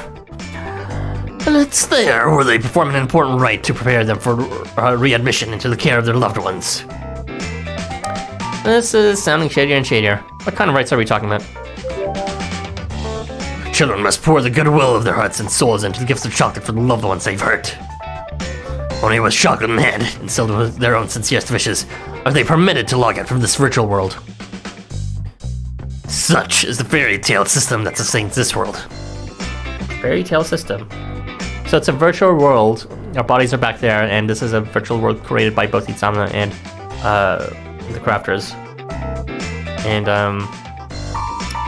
just like in Chapter 12, this virtual world also has its own set of rules controlled by, faith. Making chocolate, sir. Good timing with Valentine's Day soon. Well, let's get going then, shall we? Don't tell me we're going to walk the entire way. I'll be nuts before we get anywhere close. Maybe time runs differently here. I can give you two reasons as to that is why that is no concern to us. One, time flows differently here in the virtual world. And two, well, any native of Tirananog should really know this one. Boogeyman reaches into the space between two trees, and from what seems to have been nothing, a shining pathway suddenly appears, as if reality itself has just been parted. This forest contains an abundance of hidden pathways for the Fae to use. Fae roads, you could call them. Now, follow me! And don't stray too far behind. You wouldn't want to be taken away by a mischievous passerby.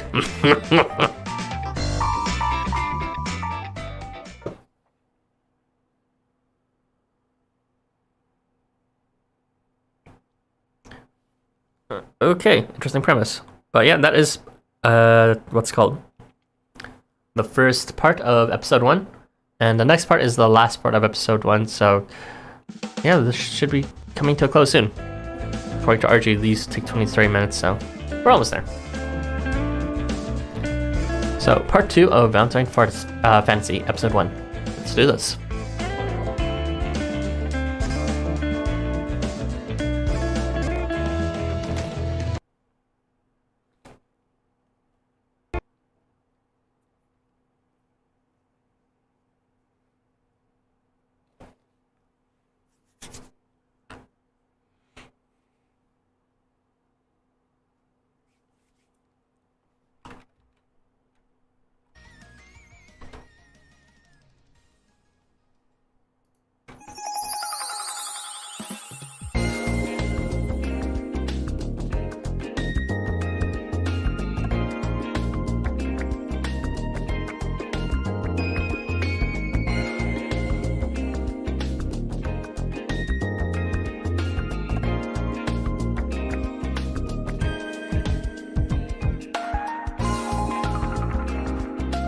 Yeah, I'm vibing with the story so far. Boogeyman, his voice acting is quite, unique. If you hear his voice lines, whether it's shop lines or his, the way he talks to his students, or even his battle lines, it's just a bit hard to imagine for this, everyday conversation. Since he mostly, at least in his shop lines and his battle lines, does everything in the context of scaring children. But if he's just talking about, story-related stuff like, this is the virtual world and all that, I'm not really sure what kind of voice to give him besides just, a gruff one that is kind of default and not really indicative of what Boogeyman's voice is really like to be unique. Here's hoping that this year's Valentine's has good kits. Yeah, the shop lines are cute and hot. Yeah, I'm a big fan of Boogeyman's lines for those, but his story one, I'm kind of at a loss of how to voice him when he's just talking about normal banal things. But yeah, I'm hoping the Valentine's kits are not good. Actually, I hope they're shit, so that I don't have to pull them for them so hard. Because as you know, and I'm sure many of you know, I went bust with the Christmas event. Didn't get you wrong in the end, and I don't really have any savings for that, unfortunately, as a result. Maybe one multi, but I don't know. I'd like to save that. Well, we'll see.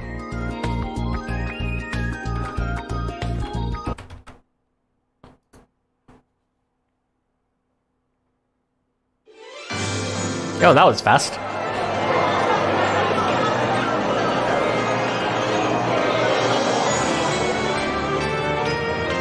You follow the fairy road through the dense woods until the scenery changes into something altogether more magical. I thought you said it would be straightforward.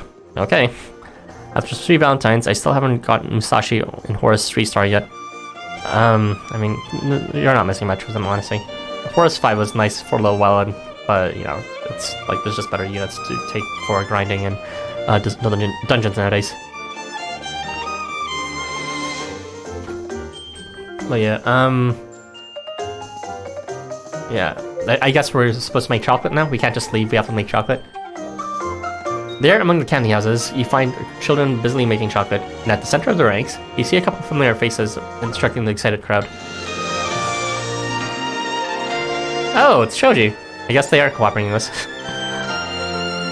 I would like to complete their special quest race. It's been bugging me a lot. Yeah, you'll have to use the, what's called quarter tickets to do that.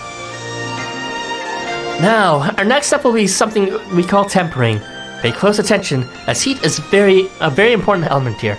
Apparently making chocolate isn't straightforward because it's you have to melt it at specific temperatures, because if, I don't know, I guess if you melt it too much, it won't re-solidify, and then, so but if you don't, then it's just like not gonna mold the way you want.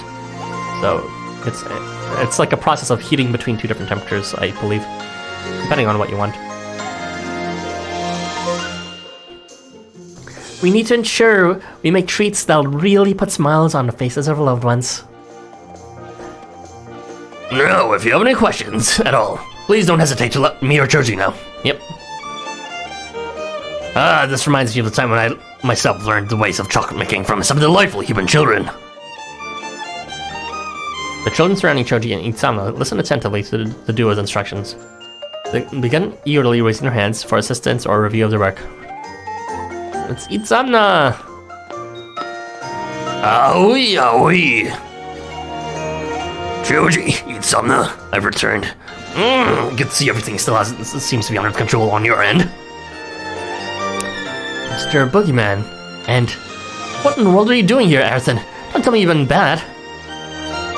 Innocent until proven guilty. But what are you doing here, Choji?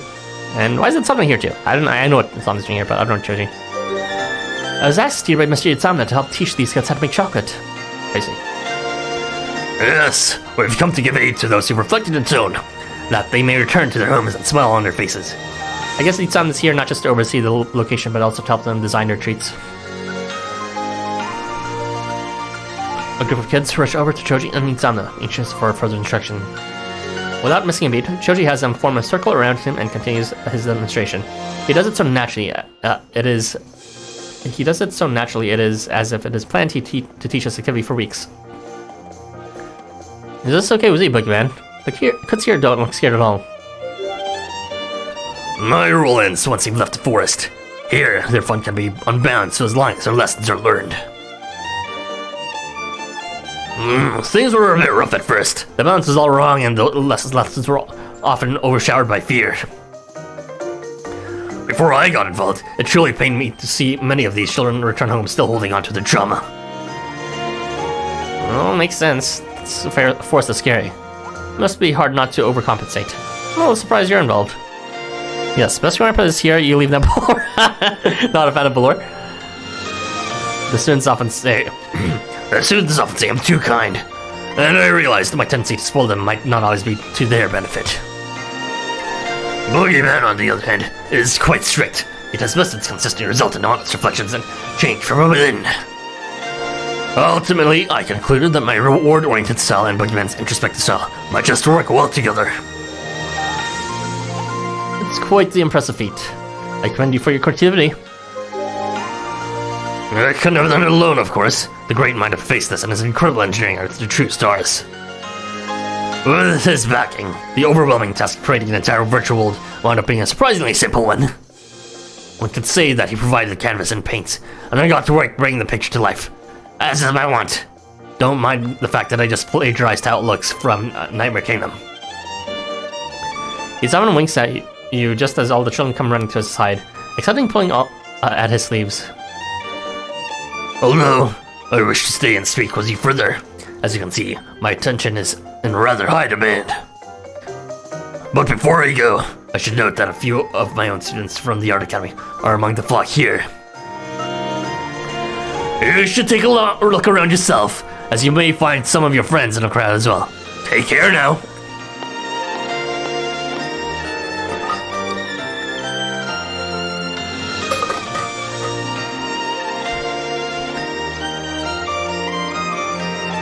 On that note, Itsumo turns back towards the crowd of needy children, giving them his full undivided attention. You decide to follow Itsumo's advice and take a look around. It isn't long before you run into yet another familiar face. It's them again. Gotta love it. Kuniyoshi? No help already? Sheesh. These Valentine's chocolates sure won't be getting any likes at this rate. Kujay! Lame! All my unwanted buddies, just you wait. This'll make up for us scaring you. Let's set things right. Them cooperating, that's new. Kuniyoshi's face turns cherry red as he continues frantically drawing with his brush. His gaze is firmly fixed on Jurong, who's making chocolates alongside Ben 10. So it seems that they're making apology chocolate for the events of Nightmare Kingdom when he had them enslaved. Well, Kushi anyways. chocolates for everyone. I hope Mr. Boogeyman will also like his too. Oh my god, it's Jurong! And Jurong! Where were you on Christmas? This one's for Sarahiko, and this one's for Horko, and this one's for Daikoku. Jurong begins counting with his fingers the number of chocolates he's made so far, and as he racks his brain to remember everybody he intends to give them to. You need help, Valentine. Well, I do. Still the same old Kuniyoshi, huh? Did you make one for me, Jurong? Oh, do I know you? I don't think we ever met before. Oh wait, that event happened in Japanese. Yeah, I'm still learning Japanese. I'll get back to you later. Oh, hello there. Actually, I did make chocolate for you. The only part that matters are for the win. Are you telling me that Jurong's not showing up later? You wanna see? Do you? Of course they do. Gimme. It's a good thing they've got yours taken care of already. Here you go. Why are you here, Jurong? Did you do something bad? But wait a second. What are you doing here? Listen, that's my line. Mr. Boogeyman bring you here for being naughty? From his appearance and general demeanor, there doesn't seem to be any indication of what Jurong could have possibly done to wind up here himself. Somehow he just looks innocent. I was conducting research for a certain article when Mr. Boogeyman approached me and told me about this place. Oh yeah, they have that relation where Boogeyman actually likes Jurong. I guess this is him giving the inside treat of going to Candyland without actually needing to do anything.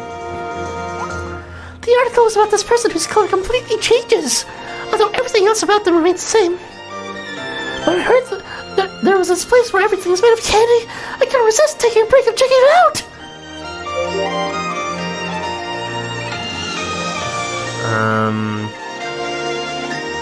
Is there someone in here whose color changes? I don't think anyone's color changes in this event. Jurong took some naughty pics, so he's been abducted. So a stranger offered you candy, and you just followed him here. You can see the problem with that, right? No, I don't see a problem. He shyly scoots over closer to you and whispers into your ear. You know, I was really hoping to get some chocolates from you too, Harrison. Okay, I do owe you one. So I'll get right on it. I'm like the best in the world for you. Owe me one. Okay, I don't know. I guess we all have amnesia because none of us see him in the eye. Immediately, you set about making chocolates to give to Jurong, hoping it lives up to his expectations. Miss Baby Boy Jurong. Jurong! Please reprint soon. I mean, don't reprint soon, Tashi. I don't want my fort to be destroyed. I want to enjoy some more events where I could enjoy whatever he gets to get, not be disappointed in the one he didn't get. Elsewhere, in another candy house, is another even more familiar face dutifully making their own chocolates to give to a certain special someone. Wait. I just realized they didn't even bother explaining what happened with what's called Ben 10 and Kuniyoshi. That was a dialogue option, was it? Do you think they would have explained what they were doing if you picked a different dialogue option? Because I have no idea what they would be doing there. I mean, I don't think they're young enough to constitute as kids to be abducted by Boogeyman, but okay. Elsewhere, in another candy house, is another even more familiar face dutifully making their own chocolate gift to a certain special someone. They should what? Okay, well, issue solved. There's Ark. You're shite. Okay, all done. I'm sure you hope you like it, Harrison. Were you talking directly? Ark stares down at the large heart-shaped chocolate with a satisfied smile and picks up the icing tip beside. You know, after all these Valentine's events, I feel like I should make chocolate myself. Because they do it as such a regular thing, but I've never made chocolate before. What should I write on it? Love? Friendship? Ark did not have that skin last year. Yeah, I believe they gave it for this event. Ark? Have you already finished making chocolates for your family? Oh, Mr. Housamo. Actually, I made this one for someone who's really special to me. Housamo quickly recognizes Ark's vulnerability and smiles warmly. I see. Well, all of us artists struggle with similar questions of what to paint when given a blank canvas. It'll come to you. Would you mind if I borrowed that counter space next to you? All the other spots seem to be occupied right now. Go ahead. let me get my stuff out of the way. You have my thanks. All right, you two, come on in. You remember what I taught you? It'll make the whole process much easier. Well, that's the end of the story. We found Ark. On Itzame's urging, Balor and Ketchi marches into the candy house wearing aprons. I must object. I'm a powerful king, feared by all, and I'm expected to make sweet chocolates. We need to do this to get out of here, remember? Besides, it's not so bad. Just make yours for Ethan. An intriguing notion. I can picture the joy of my dear grandchild's face now. I wouldn't count on it. He receives the locker full of chocolate every year. Wow, that was easy. You're much more agreeable than I would have expected before. Same as Ketchi, Balor, and Itzame. I mean, yeah, they weren't making chocolate before this. The mention of your name catches Ark's attention. Your dear friend turns towards the two amateur chocolatiers sitting up close to the other side of the counter. That's right. I'm not sure if Ketchi actually saw Ark, even if he knows he's looking for them. I don't think he might recognize Ark or not. Excuse me. Did I hear you mention the name Arthur? You know him? Wait, you know him too? Oh, you must be Ark. We were looking for you. Oh, that was a fast deduction. There's no way you could have deduced that. Then the process to find you, we wound up getting caught too. So I guess the hunter kinda became the hunted, huh? Yeah. If you wish to see him, I can show it you to his location after we're done here. Really? You'd do that for... These beams. The three of them are suddenly caught off guard by a fairly sizable explosion. All eyes turn in the direction of the blast to see a black smoke billowing coming from Balor's spot. Yeah, drawing is 2%. I had a feeling I'd mess something up. Never had much of a knack for creativity. How did you even... like... There's no gunpowder or anything in this recipe as far as I know. Is there? Of course not. You think I'd make my cute little grandchild eat something so dangerous? Well, that is quite incorrect indeed. Please allow me to demonstrate it once more. Ark, would you lend me a hand? What did Balor add to make the chocolate explode? He probably just punched it with his fist or some shit. I don't know.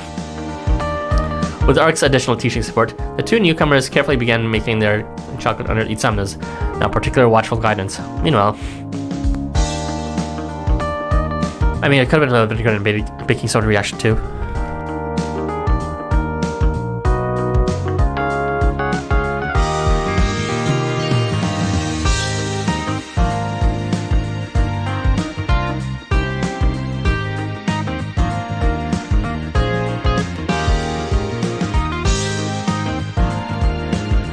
Chocolates is so fun.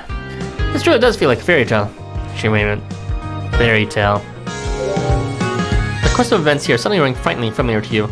Starting off in a dark, gloomy forest, only to wind up in a house made of candy, enjoying tasty treats. What happened next in that story? I remember it was something scary. Oh yeah, that's right. It wasn't a good ending when they got to the candy house. It was, yeah, they were trying to fatten them up, the witch, so that they would eat them with the candy. But instead they like ate their house or something. I can't remember. I got a bad feeling about this. Balor loses grandpa points for that go eats on the...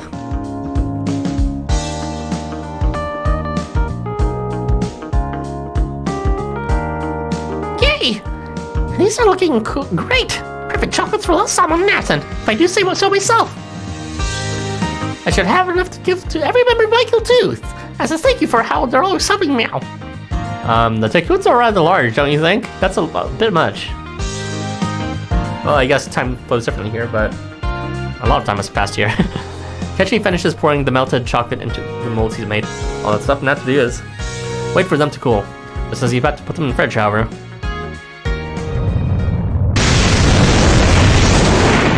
Ketchi fucking dies.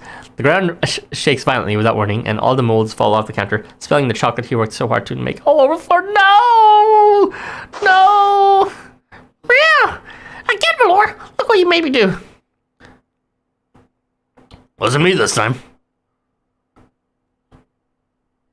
Balor casually teleporting to the left.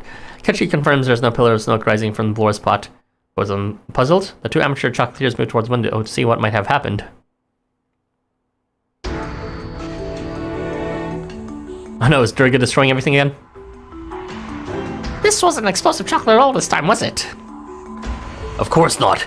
How could chocolate explode just by cooking it anyway? It's absurd. You literally just did that a second ago. Yeah, so... If that was an explosion, then what was it? What do you do, Balor?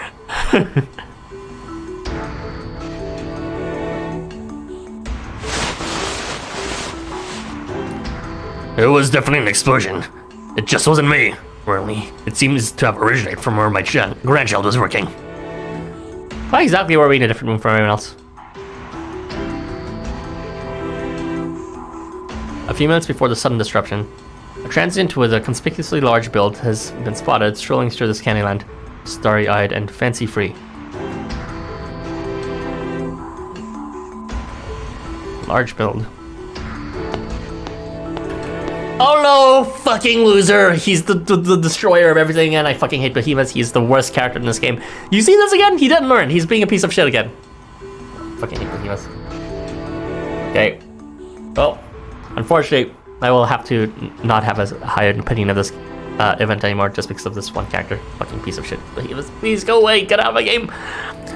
Oh, where am I? Didn't think I'd ever get out of that nightmare forest. But I'm in some kind of dreamland. And what's that smell? Something over there smells super sweet. Welcome to the respite for those who've atoned for their past misdeeds. Here, definitely not Behemoth. Here, you can eat all the treats you desire. Rival. It's okay to have bad taste. Alright. For real? I can eat as much candy as I want. Alright, you can say what you want about his forms, but like, holy shit. Just read any amount of story from him. He is the worst character, hands down. Character-wise, terrible. Like, you can have mixed opinions or good opinions about his appearance, but you cannot deny he is the shittiest person story-wise, plot consistency-wise, and like, you know, interaction-wise with other characters. He's actually the worst. I fucking hate Behemoth. I wish he would just go and stay go. Of course. Come follow me, and you'll see. Fucking Behemoth, piece of shit. What? No way. You mean to tell I can really eat all this chocolate? Of course. Eat to your stomach's content. You have cookies and other candy as well. You're free to eat whatever and however much you like. You needn't hold back. Woohoo! I made it in paradise. Let's begin. He didn't even learn his lesson in the end. He apologized in the end, but it's like fucking like a toddler. It's like, I'm sorry, as he like continues destroying everyone's Valentine's special quests every single time. It's ridiculous. You really should just. He just begins wildly and insatiably grabbing and shoving anything and everything he can on his hands directly into his mouth. The only good thing is his muscular form, I smashed that.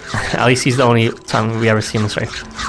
Okay, a spoiler alert, but that's reassuring at least, so that I know he's not, you know, the main antagonist, because that... If he was the main antagonist, I would actually be upset. So good! It's all so good! I might even be better than By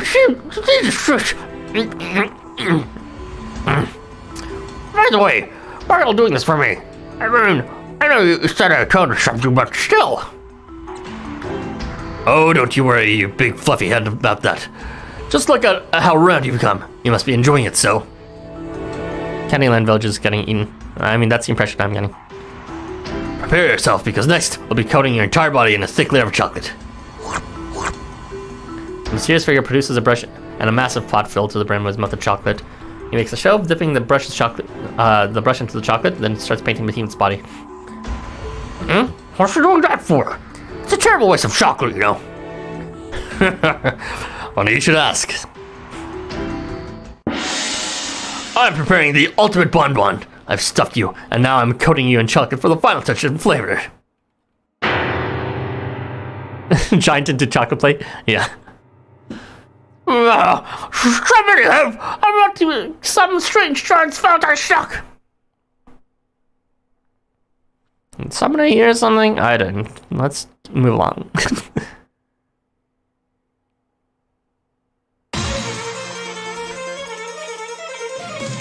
It's okay, you're in good company. All the other guests have been stuffed just like you. Rounding them up now. Come on out now, children of the sweet candy town, or I'll huff and I'll puff and I'll blow these homes down. Silas! The shots have come to eat us! Mr. Izana, where are you?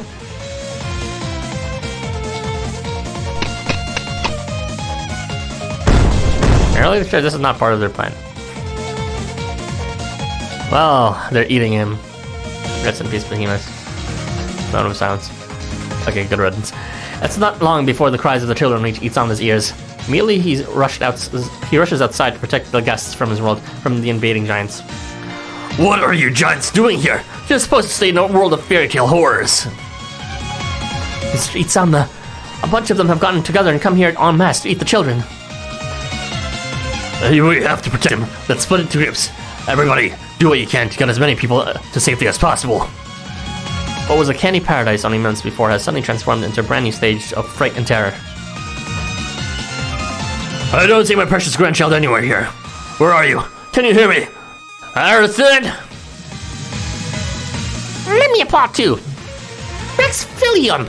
Come on, kitties. I want you to help us find Arthur.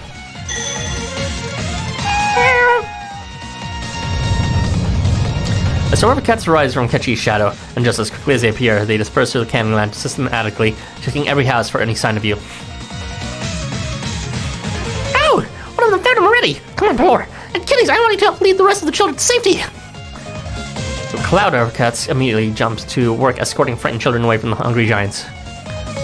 The humans started nothing you saw. I mean, yeah, he got soft this time. Hopefully he doesn't show up again, though. Meanwhile, I mean, come on. He's in a Candyland area where everything's made of candy. What do you think my first thought's gonna go to with Behemoth when he literally did that? Destroyed everything that wasn't even made of candy before in his own debut event. Meanwhile, Ketchy and Balor follow the one cat who returned to inform them of your whereabouts, and in no time, you're reunited. That doesn't really change it. That's fine. Yeah. I'm just glad that Behemoth is not gonna get shittier in my mind, if that's even possible. Oh no! Jirok! Jirok! No, my baby! He's so sad. I swear to God, out of all the people's sad crying expressions, Jirok's is the most over-the-top sad. It's too sad. Oh my God, I'm heartbroken. Okay, let's try to. Oh my God, Jirok! Are you okay, Arison? Stay with me! Move away from the light! I'm okay. I just hit my head on something.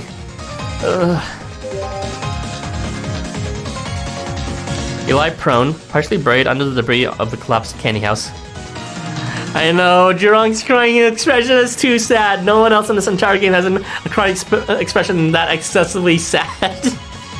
Oh, the artist is so good of Jirong. I love Jirong's artist. I love Jirong. Arison! You, can you explain what's happened here? Arison, hang in there! You have to stay strong! I can't help! And then...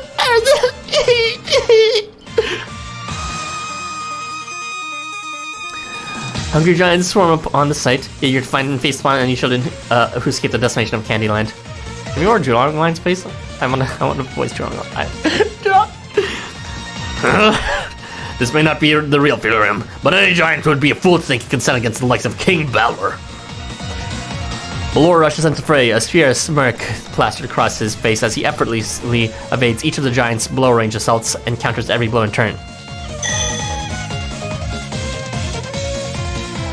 Stay back, friends, as I sit down and take them all at once. Once you're in my line of sight, there's no escape. Jirong really did care for the protagonist. Yeah, he does. Are you watching me, sweet grandchild? No, I'm losing consciousness, and also I'm looking at Jirong instead. I don't want you to miss your grandpa's heroic triumph. And we will engage in battle. Oh my god, Chiron! He's so sad! And I'm so sad too. Where were you this Christmas? Okay.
Ara's fear would be It's funny because it's true. My fear would be Behemoth's variant even existing. Z's definitely deserve getting hers first. I'm glad she didn't just get her variant with Behemoth, and I'm glad she got it first, and I'm glad it's been years since then. Behemoth deserves shit. He deserves nothing. Oh my fucking god.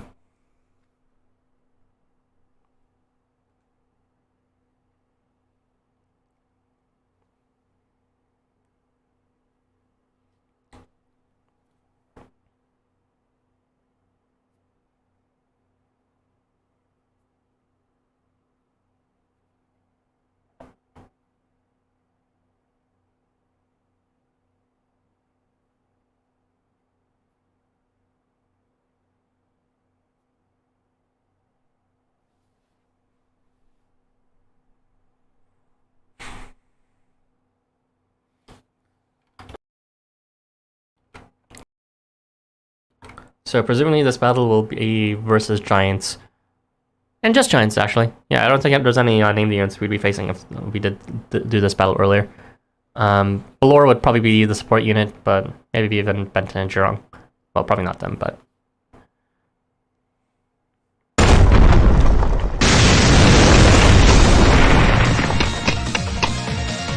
Despite Housama's best efforts, the panic these children are experiencing is making their procession to safety no simple task.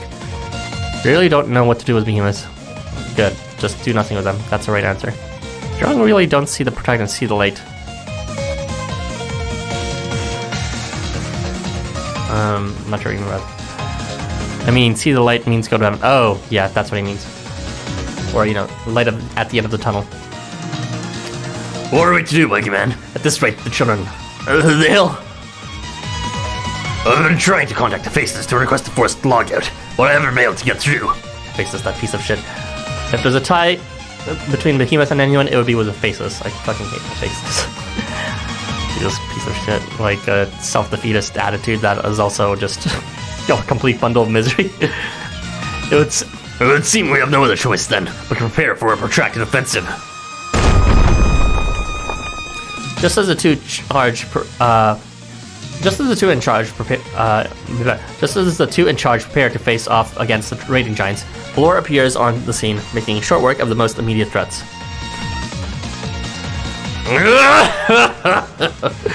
What could be better than fighting for one's grandchild? Come now! Who's next in line for the slaughter? It is said that King Valor, with his immense power, once led these leagues of mighty giants, so it's no surprise he's able to handle their aggressions with so little difficulty.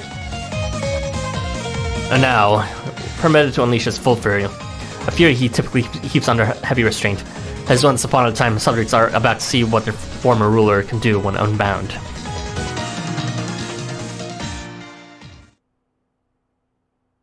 Wait, you're ending like that? What? That's bizarre. I guess we're continuing that in the next episode, in a mid-battle. Usually battles get resolved before the end of episodes, so that's weird.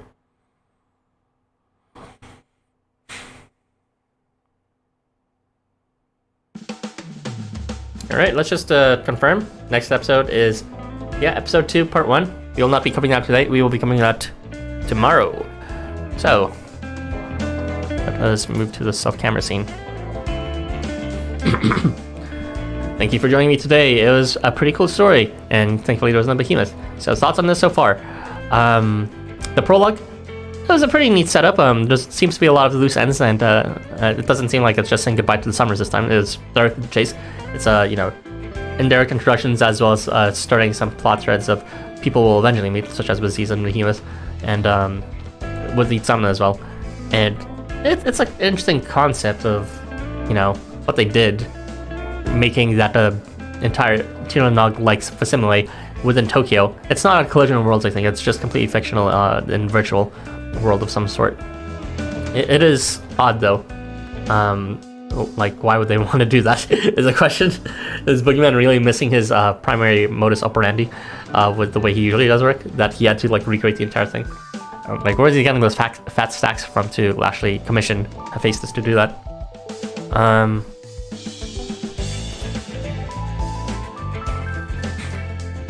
But yeah, it's I'm liking the story. We've already seen all the characters so far featured in some. There's Ark, Itzamna, and Ketchi, and Balor. Although we've mostly seen Ketchi so far because he was our guide. We're now seeing Balor's 5-star variant art, so I guess this is his scene now, as well as the next episode. We'll see in detail how he'll turn out. And we'll probably later see, Itzamna and Ketchi and Ark's character art. Ark's arc. But yeah, the setting's alright, and seeing the Candyland is great again. It did feel like a one-off asset from before, but this is a pretty legitimate use case for using that Candyland art again. And we don't know what's up with the giants wanting to eat those children, but I'm guessing it's some sort of fairies being angry thing again. I don't think there's any other antagonist that could really do something, unless it's Boogeyman, some forgotten past fear or backstory or something like that, which is half the time they do some story like that. We'll see though. Maybe it is just some unbeknownst a fairy that is nameless that is being the problem of everything, just as it was with I Ain't Scared of No Halloween. But yeah, we'll be continuing this tomorrow at the same time, 10 a.m. EST, or ET rather. So look forward to that. That'll be episodes 2 and 3, and then the week after on Monday and Tuesday I'll be covering the rest. That's pretty much it. Good to see you too, Rival and Zombie, and anyone else who's watching. Hope you also enjoyed it. Take care, everyone, and have a good rest of the day. I will see you tomorrow for those who join me. Bye-bye.